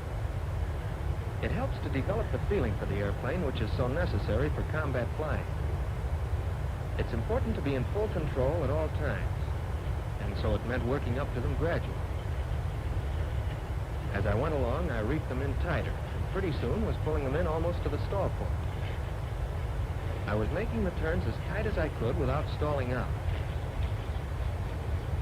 There was a definite change in the feel of the controls just preceding the stalling condition. I could feel a buffeting on the tail, and the whole airplane shuddered. I got so I could recognize it and was able to prevent a stall by relaxing back pressure. Occasionally, I'd let her stall some, but it was easy enough to recover. The airplane unstalled quickly, and full control returned to medium. The speed didn't matter so much as the tightness of turn. The tighter the turn, the higher the speed at which I stalled out. I practiced tight turns on a number of missions and got to be pretty sure of myself. And probably a little careless. Because during one, I guess I must have pulled her in a little too tight. The airplane stalled, and I didn't relax back pressure quick enough, and I spun out of the inside of the turn. It caught me unawares, and it must have been a couple of turns before I started to recover. She responded promptly. I decided to check up on spins, and this is what my instructor had to say. In this airplane, a spin is an irregular gyration going first slow and then fast in an oscillatory pattern. First move, when you're aware you're in a spin, is to close the throttle and go into low RPM. As soon as the direction of rotation is established, bring the stick full back, apply full rudder with the spin, and hold until ready to recover. When the airplane comes to the slow part of its gyration, apply hard opposite rudder. A moment later, move the stick full forward and apply ailerons against the spin. As soon as the rotation stops, usually about 3/4 of a turn, it'll begin to recover in a steep dive. Neutralize all controls and wait until the airplane picks up speed and feels normal. Then gradually start to pull up, and recovery is completed. In the P-39, as in most airplanes, a spin is easily and quickly recovered from, if not permitted to progress too far. I was familiar with the feel of the basic maneuvers and could coordinate each of them pretty well. Next, it was a matter of combining them, and the Lazy 8 was a good way to do it. It's a valuable maneuver for developing coordination, since it involves motion about all three axes of the airplane at the same time and through a wide range of speeds. I started them from cruising, pulling up in a bank not more than 70 degrees at the steepest point, with a minimum airspeed of 160 at the top of the arc and not exceeding 300 at the center of the 8. When I could do a good job of these, I felt I was well on my way to mastering the airplane. Next came the two-plane element, flying with my instructor. We talked it over first on the ground and checked on signals.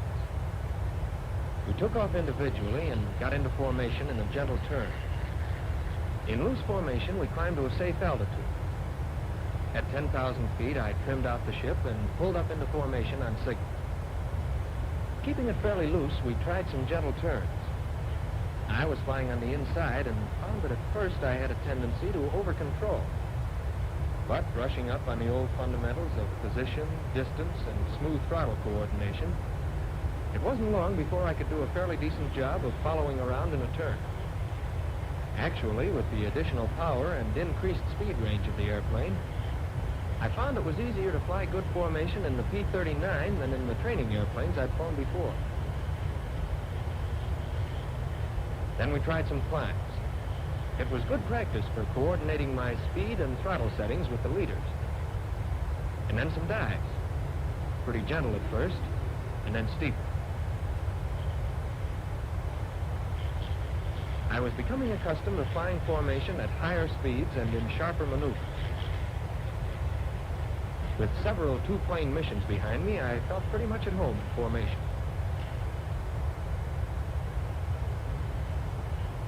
I hadn't done much in the way of acrobatics in the airplane and felt about ready for it. Double-checking my shoulder harness lock, I tried some rolls. Starting at cruising, it rolled very easily and had a good response to the ailerons. The stick pressures generally were much lighter than I'd been accustomed to, and she responded quickly and smoothly. Although a pretty easy maneuver, it sure built up my confidence.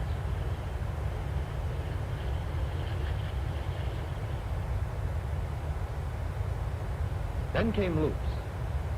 During this maneuver, the airplane flies through two speed extremes, high at the beginning and end, and low at the top.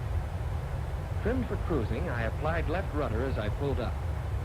As the speed decreased, I relaxed rudder pressure. As the airplane continued up, I applied right rudder. On the downward arc, as the speed increased beyond cruising, I relaxed right and gradually applied left rudder. Straight back on the stick fairly hard so as to maintain sufficient speed to carry me through at the top. Nearing the inverted position, I relaxed back pressure slightly and stretched my neck backward as far as possible to see the horizon when it appeared. I could use it as a reference in keeping my wings level.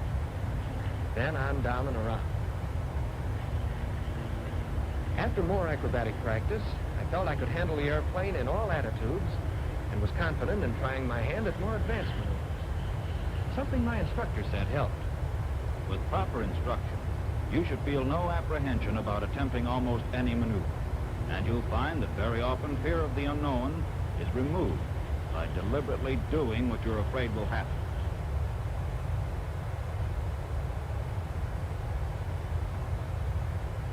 All my training thus far had pointed toward one thing, and now I was ready. Gunnery.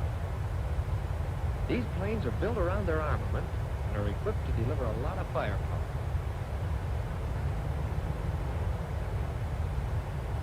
First, I tried my hand at ground targets. With fixed guns aimed to fire along the axis of the airplane, I knew the projectile would strike the target only if I were flying a straight, true course. It meant having the ball in the center. With the ship in a skid, there was a horizontal component, and I hit to one side of the target. And the speed I was traveling at was important, too. Below the recommended speed, the airplane was inclined above the flight path. At higher speeds, it was inclined below the flight path, introducing a vertical component. I started at 2,000 or 3,000 feet in a steep dive and flattened out to make an approach at 15 to 25 degrees to the horizon. I found I could come down pretty close and still not have to pull out steeply or abruptly. Next came water targets. Here I had to be even more careful in my pullouts. I didn't hit very much at first, but I was told not to be too concerned. Accurate judgment of speed and timing in pullouts can only be attained with many practice runs. Since this airplane has proved an effective weapon for attacking ground objectives, my training included low-altitude flying and simulated strafing. Then came deflection gunnery practice on aerial targets, making dry passes at another ship. I started with a small amount of deflection, turning to keep lead on the target. Gradually, I increased the speed and narrowed the angle. And it soon became evident that my practice in tight turns was time well spent. Just lately, I've been practicing with live ammunition on a towed sleeve, which brings me pretty well up to date. As a matter of fact, I'm due for a mission right now. So long, fellas. See you around. Thanks, Chuck. You men going into training in this airplane will probably cover much the same ground, perhaps in much the same way. You'll be flying an airplane which is fast and powerful. It is sensitive to the controls and quick to respond. Know thoroughly its characteristics, and when you join the men now in combat, your job will be easy, and like theirs, well done. For in the various war theaters, the record shows that when American fighting men in fighting airplanes set out for an enemy objective, the report is sure to be mission accomplished.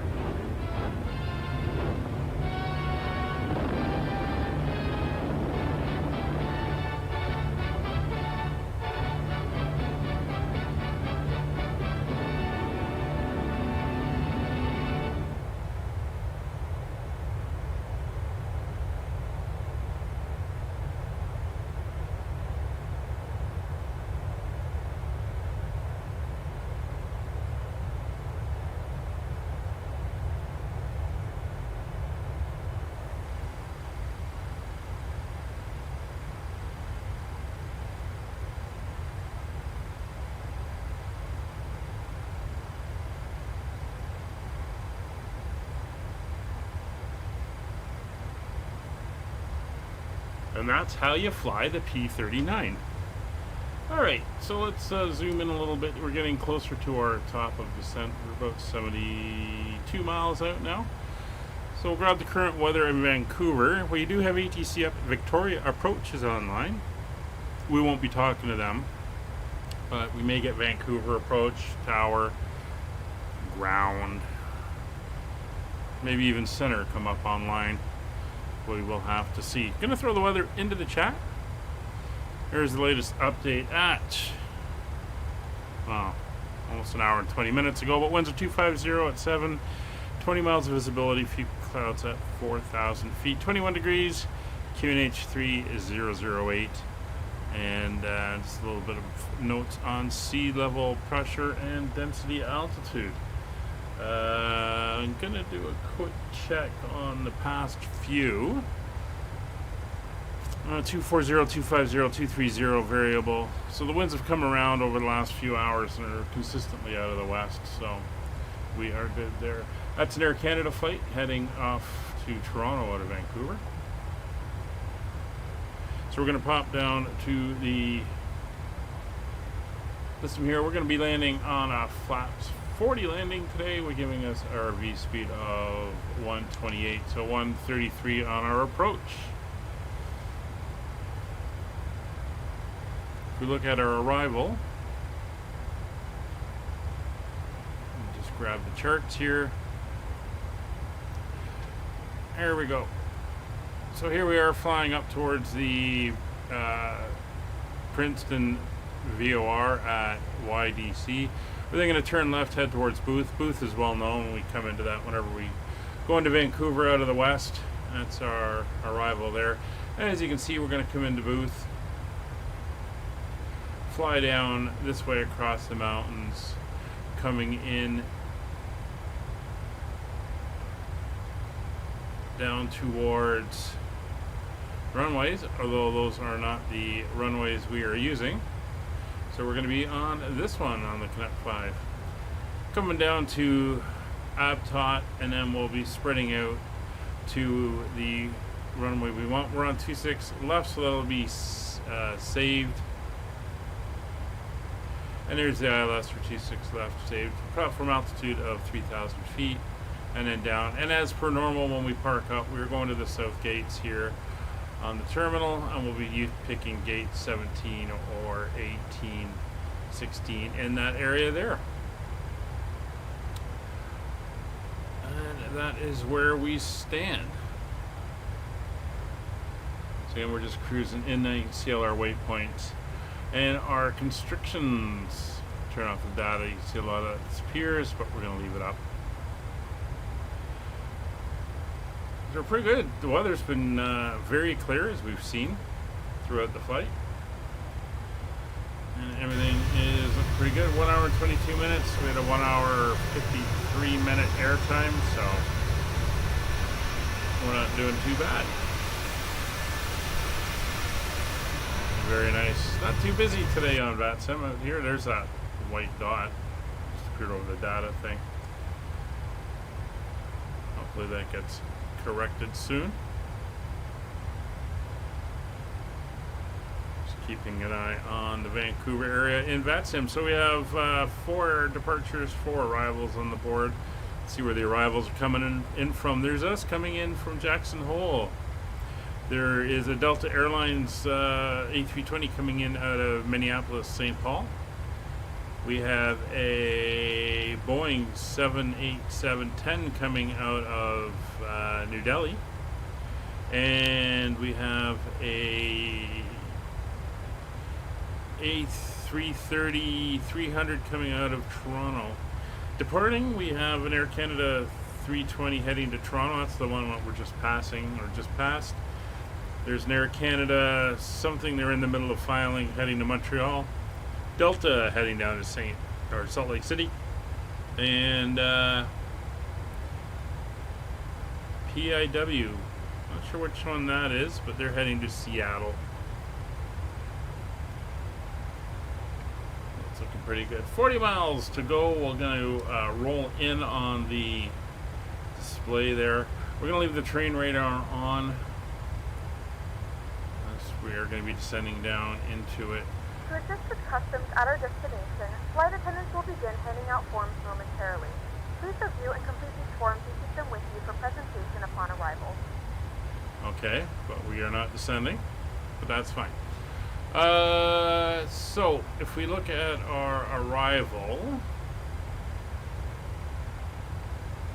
we should be pretty well set in the flight plan for our restrictions. Yeah, stave 12,000, 9,000, 7,000, 7,000.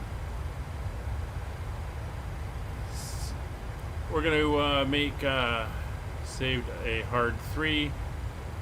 There we go. And then we'll be in on the ILS. So let's do our dial up of our frequencies. We got a little bit to go. ILS for runway 26 left is 1107. 1107 ILS. We'll dial that in. We're going to want a course of 263 degrees.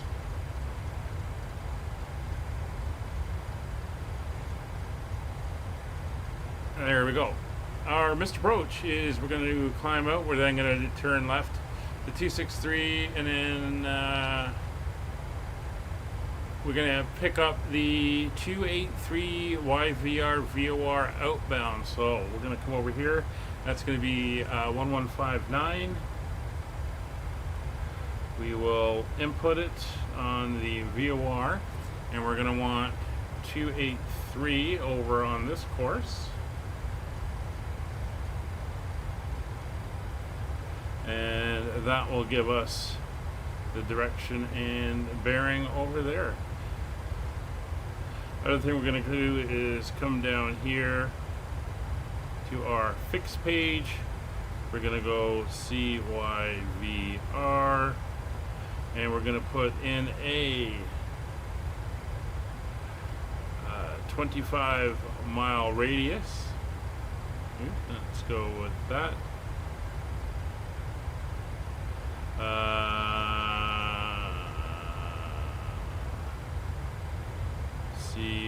CYVR 26 left.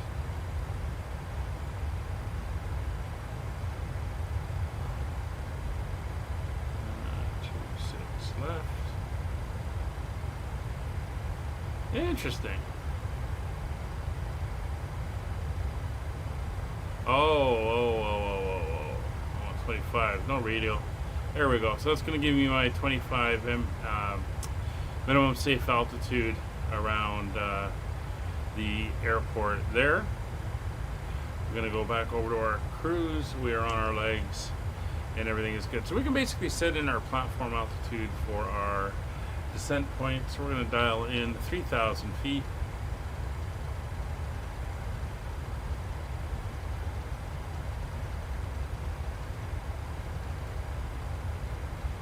And there we go. So let's run down our stuff. Destination weather, we have obtained arrival data. We have entered that in. Landing altitude is going to be 0 feet. So we'll come up here and crank that down to 0.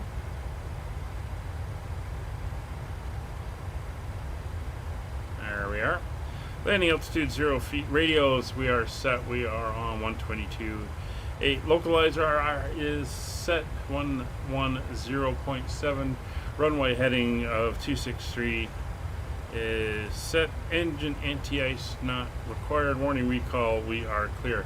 MCP is set up as we want it. 233 is going to be our initial heading if we have to turn off. So I'm going to dial that in just as a reference.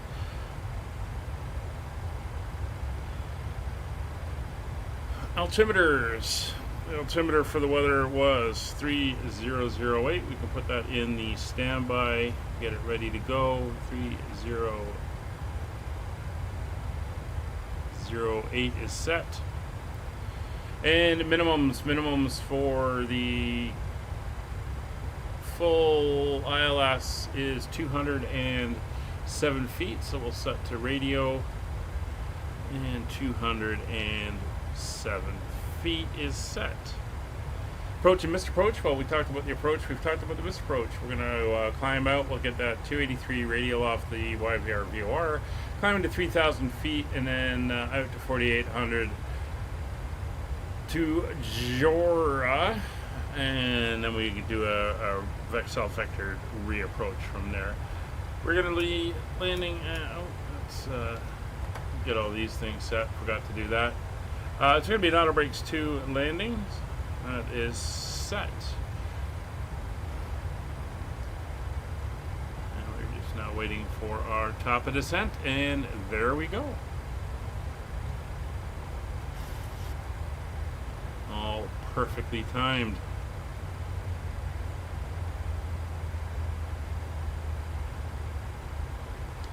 Vancouver area traffic, Skyways 3901, leaving flight level 360 over the Yankee Delta Charlie VOR, inbound for the Canuck 5 arrival, ILS runway 26 left, Vancouver.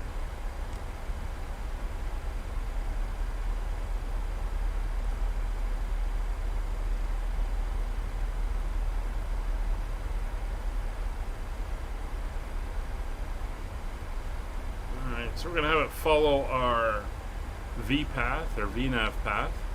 A little bit of mist in the, well, given today's weather in Canada, probably smoke, forest fire smoke in the mountains there. Just checking the temperatures when I'm in Washington next week, and oh my.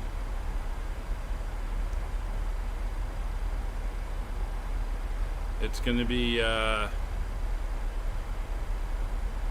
hot. I think 35 degrees each day I'm there. You're back wearing a new dress and petticoats. Oh. Well, that's, I feel honored. Thank you for dressing up for the landing.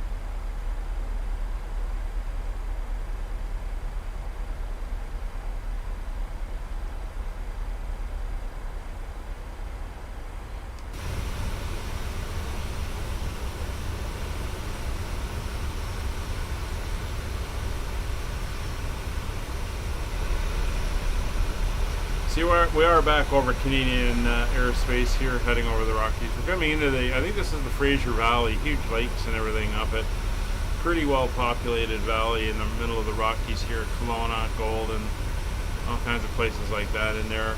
But the Vancouver airport's actually off in that direction. We're going to come up to Booth and then make our turn heading on a southwesterly course as we descend down, as you can see on the nav display. Right here.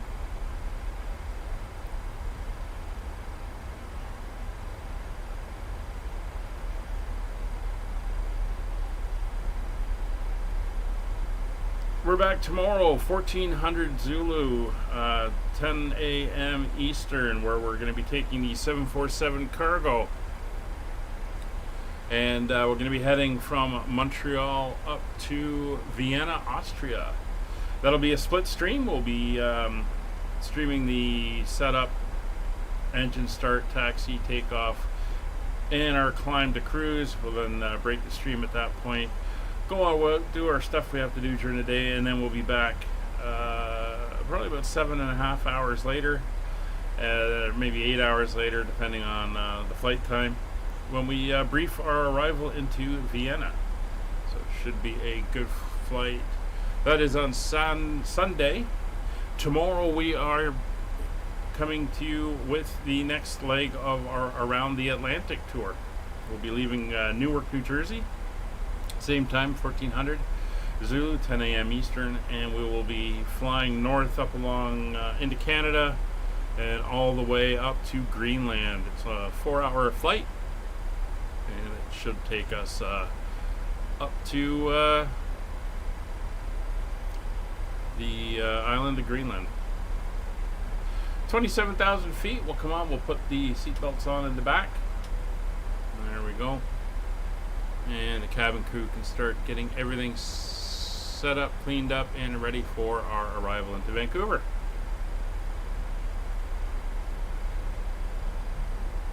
Ladies and gentlemen, the flight crew has turned on the fasten seatbelt sign. Please return to your seats and fasten your seatbelts.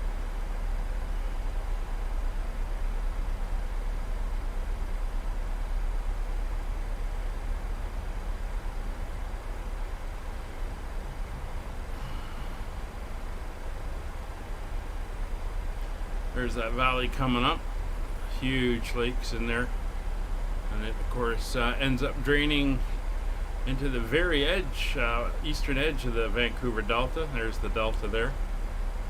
When we get just to the other side, that's Booth, then we'll be turning and descending down as we go.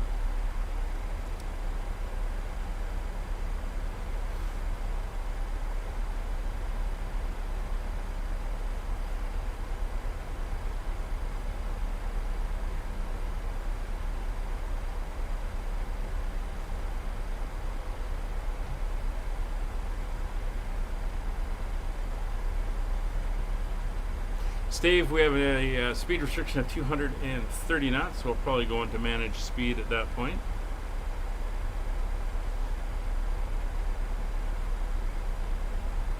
In the Boeing, I like to control the speeds myself.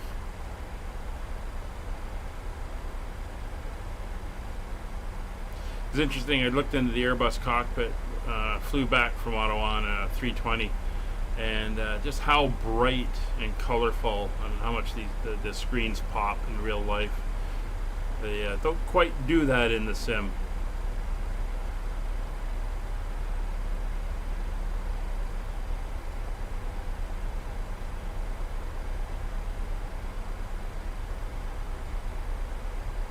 We do have to be 12,000 feet at stave or less, so that's why we got a good rate of descent going right now.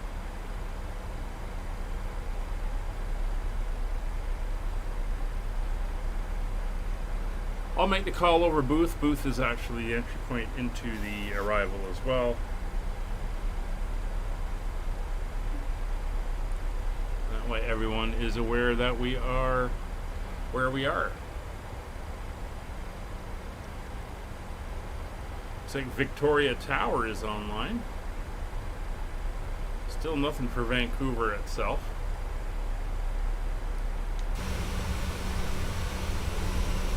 There's the valley with the lakes, population area that leads down into the Vancouver Delta. So I think this is Coquitlam out here, if I remember right. You can see that haze down there. Beautiful area of the world.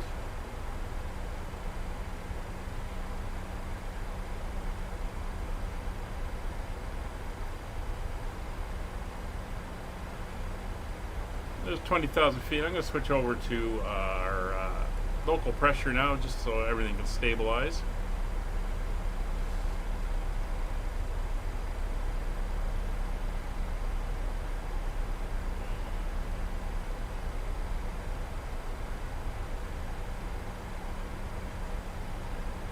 Engines are pretty much back in idle.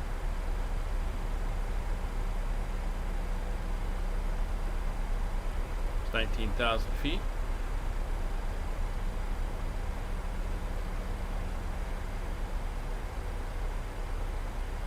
And we're about to make our turn southwest.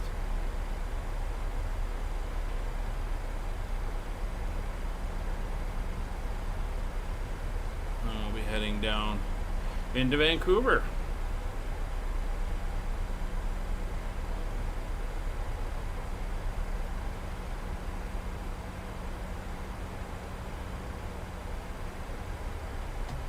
Last time I was out here was in February. Very wintry when I came out. Bit of a freeze.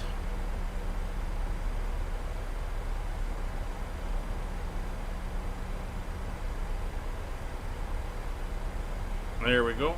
She's back. Not sure why she froze up. I think it's something in the last updates, because it's been doing that a lot since then.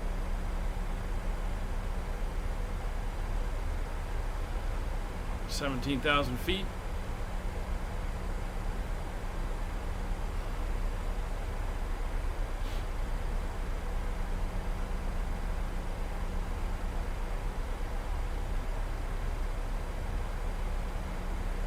So as we make our final approach down into Vancouver, if you haven't already, please consider subscribing. Helps the channel, lets me know people are interested, and it gets us towards that 700 mark, which is coming up. I'd like to hit that by the end of the summer. It would be a pretty cool thing to do. Also, don't forget to leave a comment. Always like to help people, and appreciate hearing back from you guys, especially the ones that watch the streams and stuff afterwards. And yeah, you can also come and join us on the Discord. It is available, and links are in the description. I'll also get the bot to put it into the chat. You can find out what we're flying, when we're flying, because all my streams are community flights, and you're more than welcome to fly along on the same route. They're all VATSIM flights, except for Wednesdays and Sundays, when we fly multiplayer, just for something different and a little less stress. And if you're not comfortable on VATSIM with all the procedures, you can join us on the multiplayer. It's a little bit more relaxed and informal. But all the information about what we're flying, when, and where are posted up in the Discord. And if you're having any trouble with the sim or with any of the aircraft, if you have any questions, especially about VATSIM or anything else, you are more than welcome to join us. We have begun our final descent into Vancouver. Flight attendants will be passing through the cabin to collect any trash one final time. Please ensure tray tables are stowed and seats are in a full upright position. Please also store any carry-on items either in the seat back pocket or under the seat in front of you. Please complete all Wi-Fi related tasks and stow any larger electronics. I'm just going to watch the decel point coming up. See if it will decel us to 230 knots for stay. We are speeding up. It is trying to get us down under that 12,000.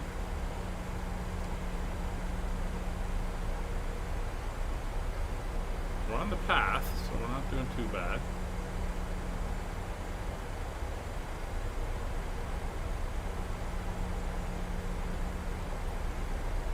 Should pull us slightly level for the decel. There we go. Let the aircraft start to come back. See our managed speed is starting to come down as well.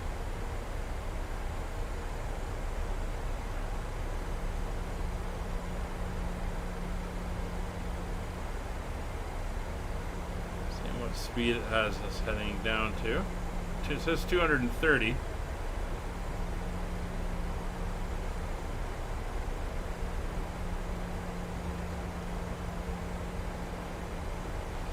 And there we go. So we're below 250 knots. We can go all the way to flaps 5 at this point, which is what we are going to do.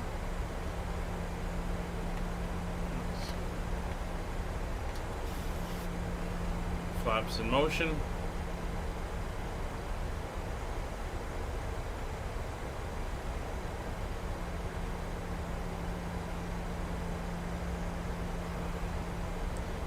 I know there's a steep descent after go pad.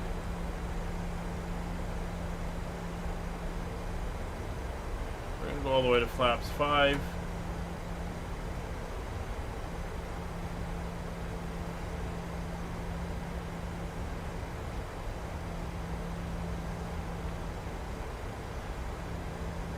I don't know why it's got us going down to 160. We're going to intervene here.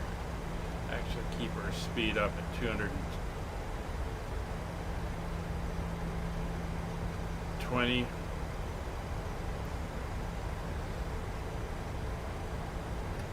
Some speed breakout as well, get us descending back down on our path.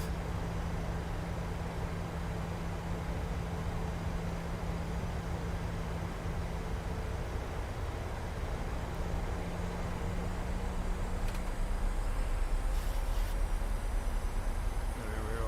Go pads 9,000.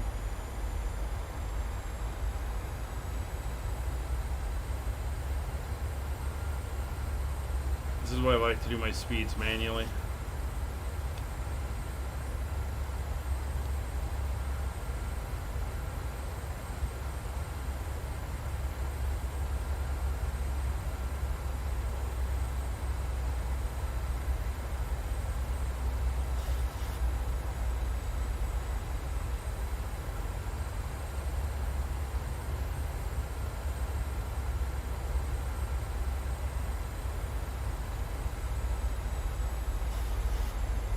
We're above 7,000 at Mogus, above 5,000 at Abat, and then at Saved we're at 3. Thought we should make it there. Not too much issue.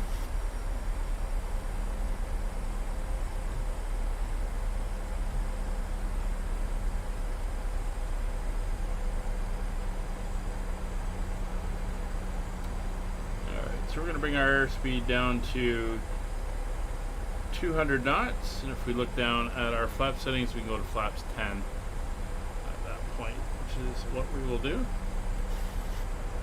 There's 200 knots.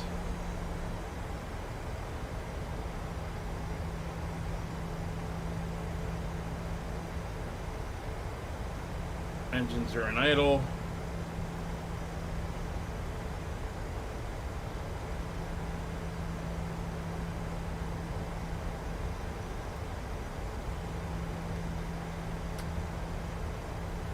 Flaps 10.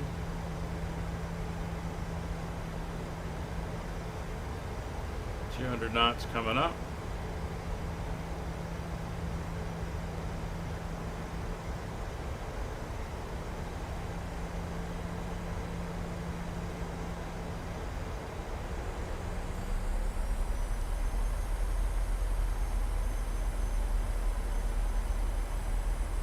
A little bit of a haze out there. Not too bad. The airport's over here.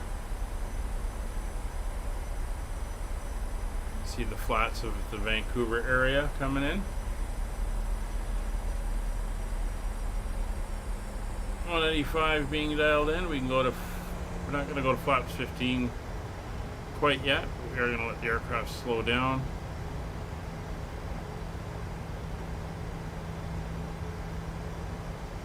We're going to arm our speed brake.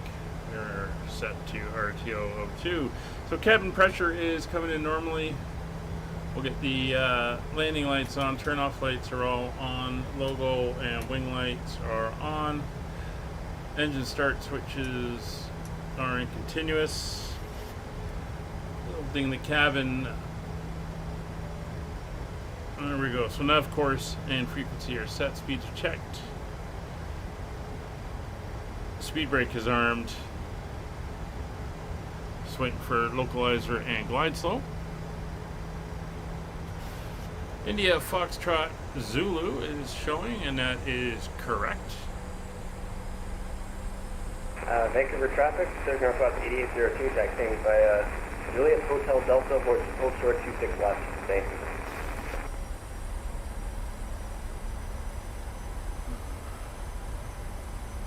Somebody's heading down to 26 left.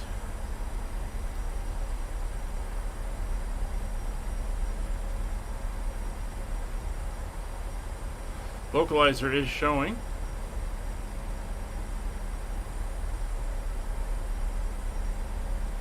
Glide slope is not showing yet.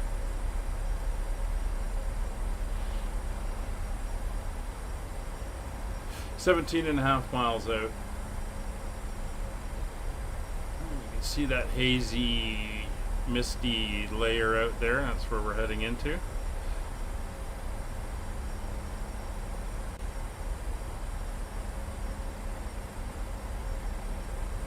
Alright, winds are... Oh, it's going to be a slight left crosswind. It's through 4,000 feet, 1,000 to go.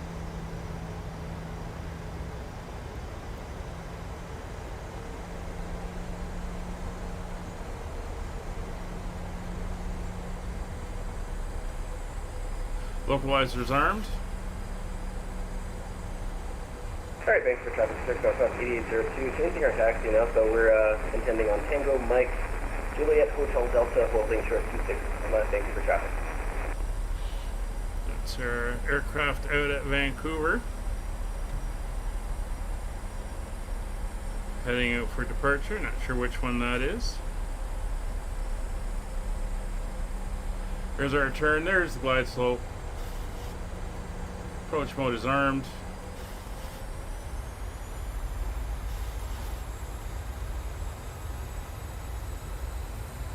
And we are 14 miles out.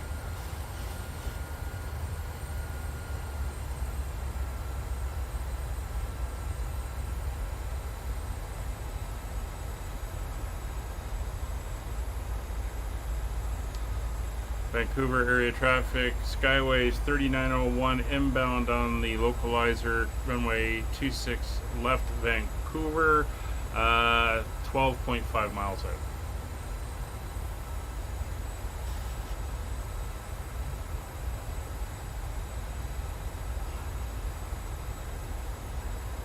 All right, everything is good. We have movement on the glide slope, so speed's going to go back to 265.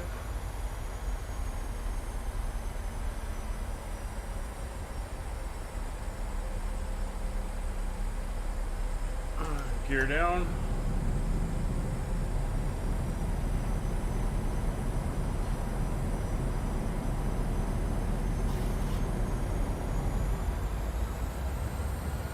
Gears down, 3 green.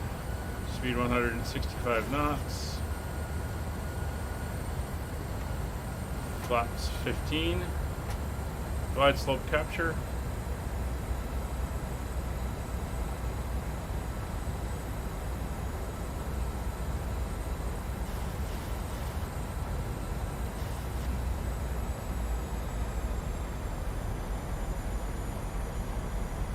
And speed coming back to 133 for our approach. 8 miles out, speed's below 160. Flaps 30.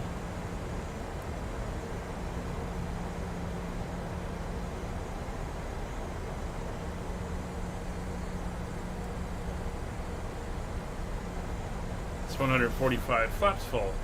Gear down 3 green, flaps full, lights on, cabin notified.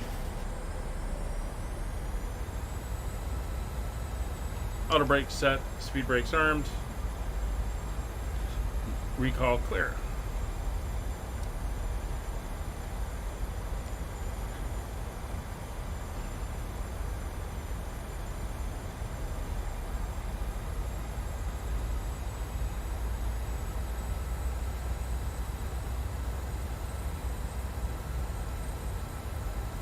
Vancouver traffic, Skyways 3901 established, ILS 26 left, 6 miles Vancouver.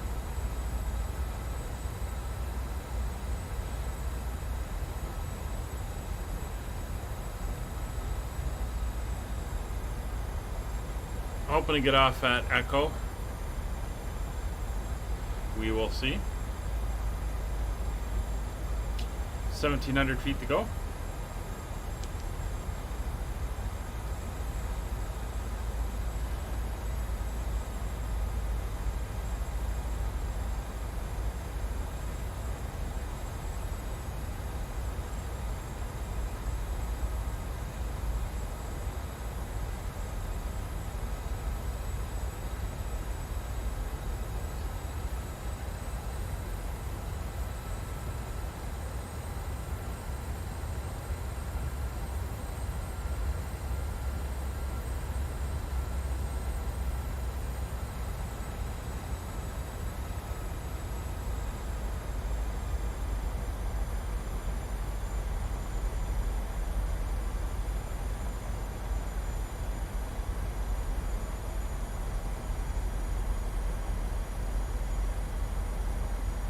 I think I can see the taxiing aircraft on the taxiway. Airport's in sight.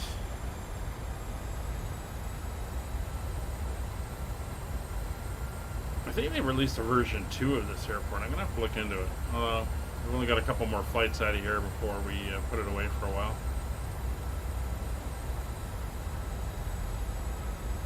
Yeah, see the taxiing aircraft. Looking good.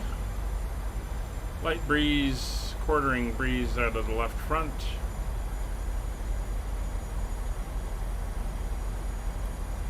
I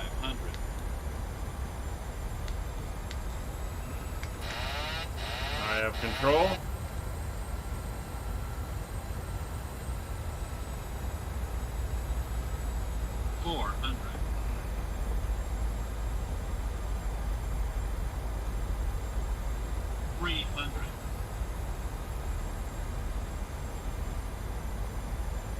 Approaching minimums. 200. Minimums. Landing. There's the other aircraft coming in. 100.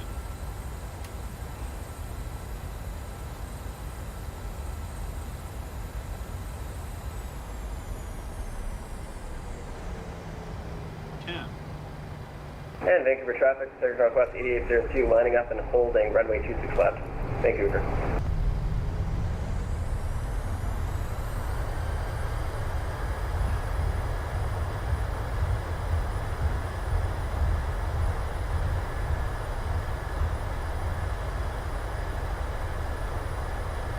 Alright, 70 knots, reverser's off. We're going to get off here at Delta 1. Manual braking. Ladies and gentlemen, welcome to Vancouver. The local time is 2:55 p.m. and it's currently about 21 degrees Celsius. You can now use your mobile devices. Please remain seated until the aircraft has come to a complete stop and the seatbelt sign is turned off. Remember to use caution when opening the Vancouver traffic, Skyways items 3901, clear runway 26 left at Delta 1. Vancouver traffic, Center Northwest 8802, lining up, taking off runway 26 left, Vancouver 2 departure, runway heading, radar vectors to Rowesh, then on landing course, lights off. Vancouver. They're off, taxi light on, lights are steady, wing lights can come off. So their aircraft lining up, getting ready to go. So we are going to head to our usual gate. Let's see if they'll give us, we want to give us Apron 6. Let's go with gate 17. Vancouver traffic for 800 to taxi the Golf Hotel Delta 765. There goes the other traffic.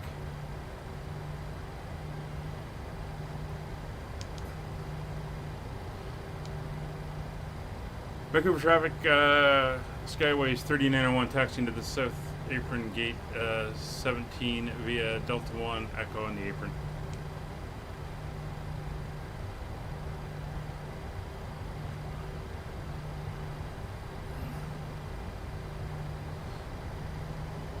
There's that other aircraft I just saw.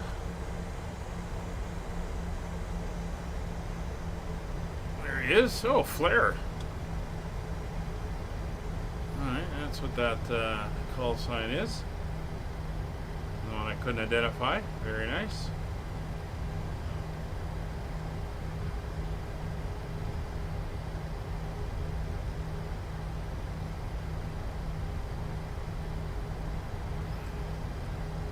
At least we're getting a little bit of movement out here at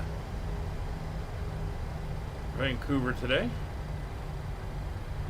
That other airplane was all white, not sure what he was.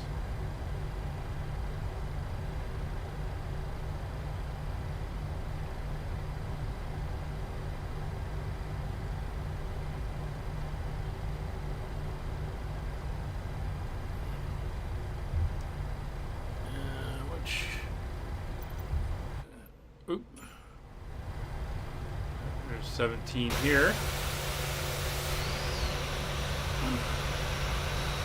Make our turn in, looking very nice.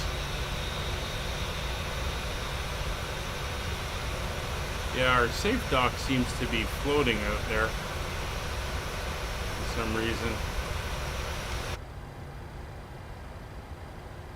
Should be on a pole. I think I got LOD issues.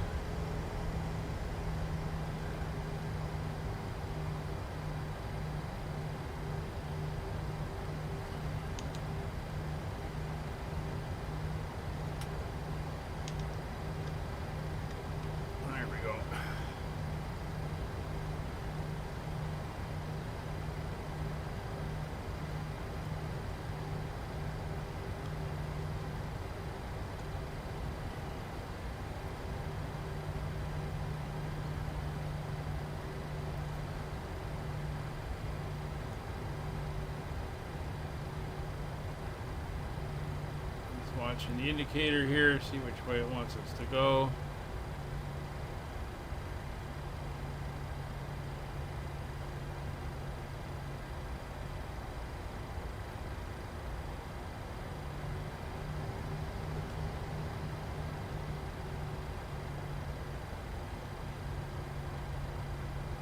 And there we are. Welcome everybody back to Vancouver. That parking brake on. Get down here to our menu and tell them to get the chocks in place and the ground power connected. Come up here, make sure all our lights are set where we want them. Logo light can come off. Alright, ground power is now available.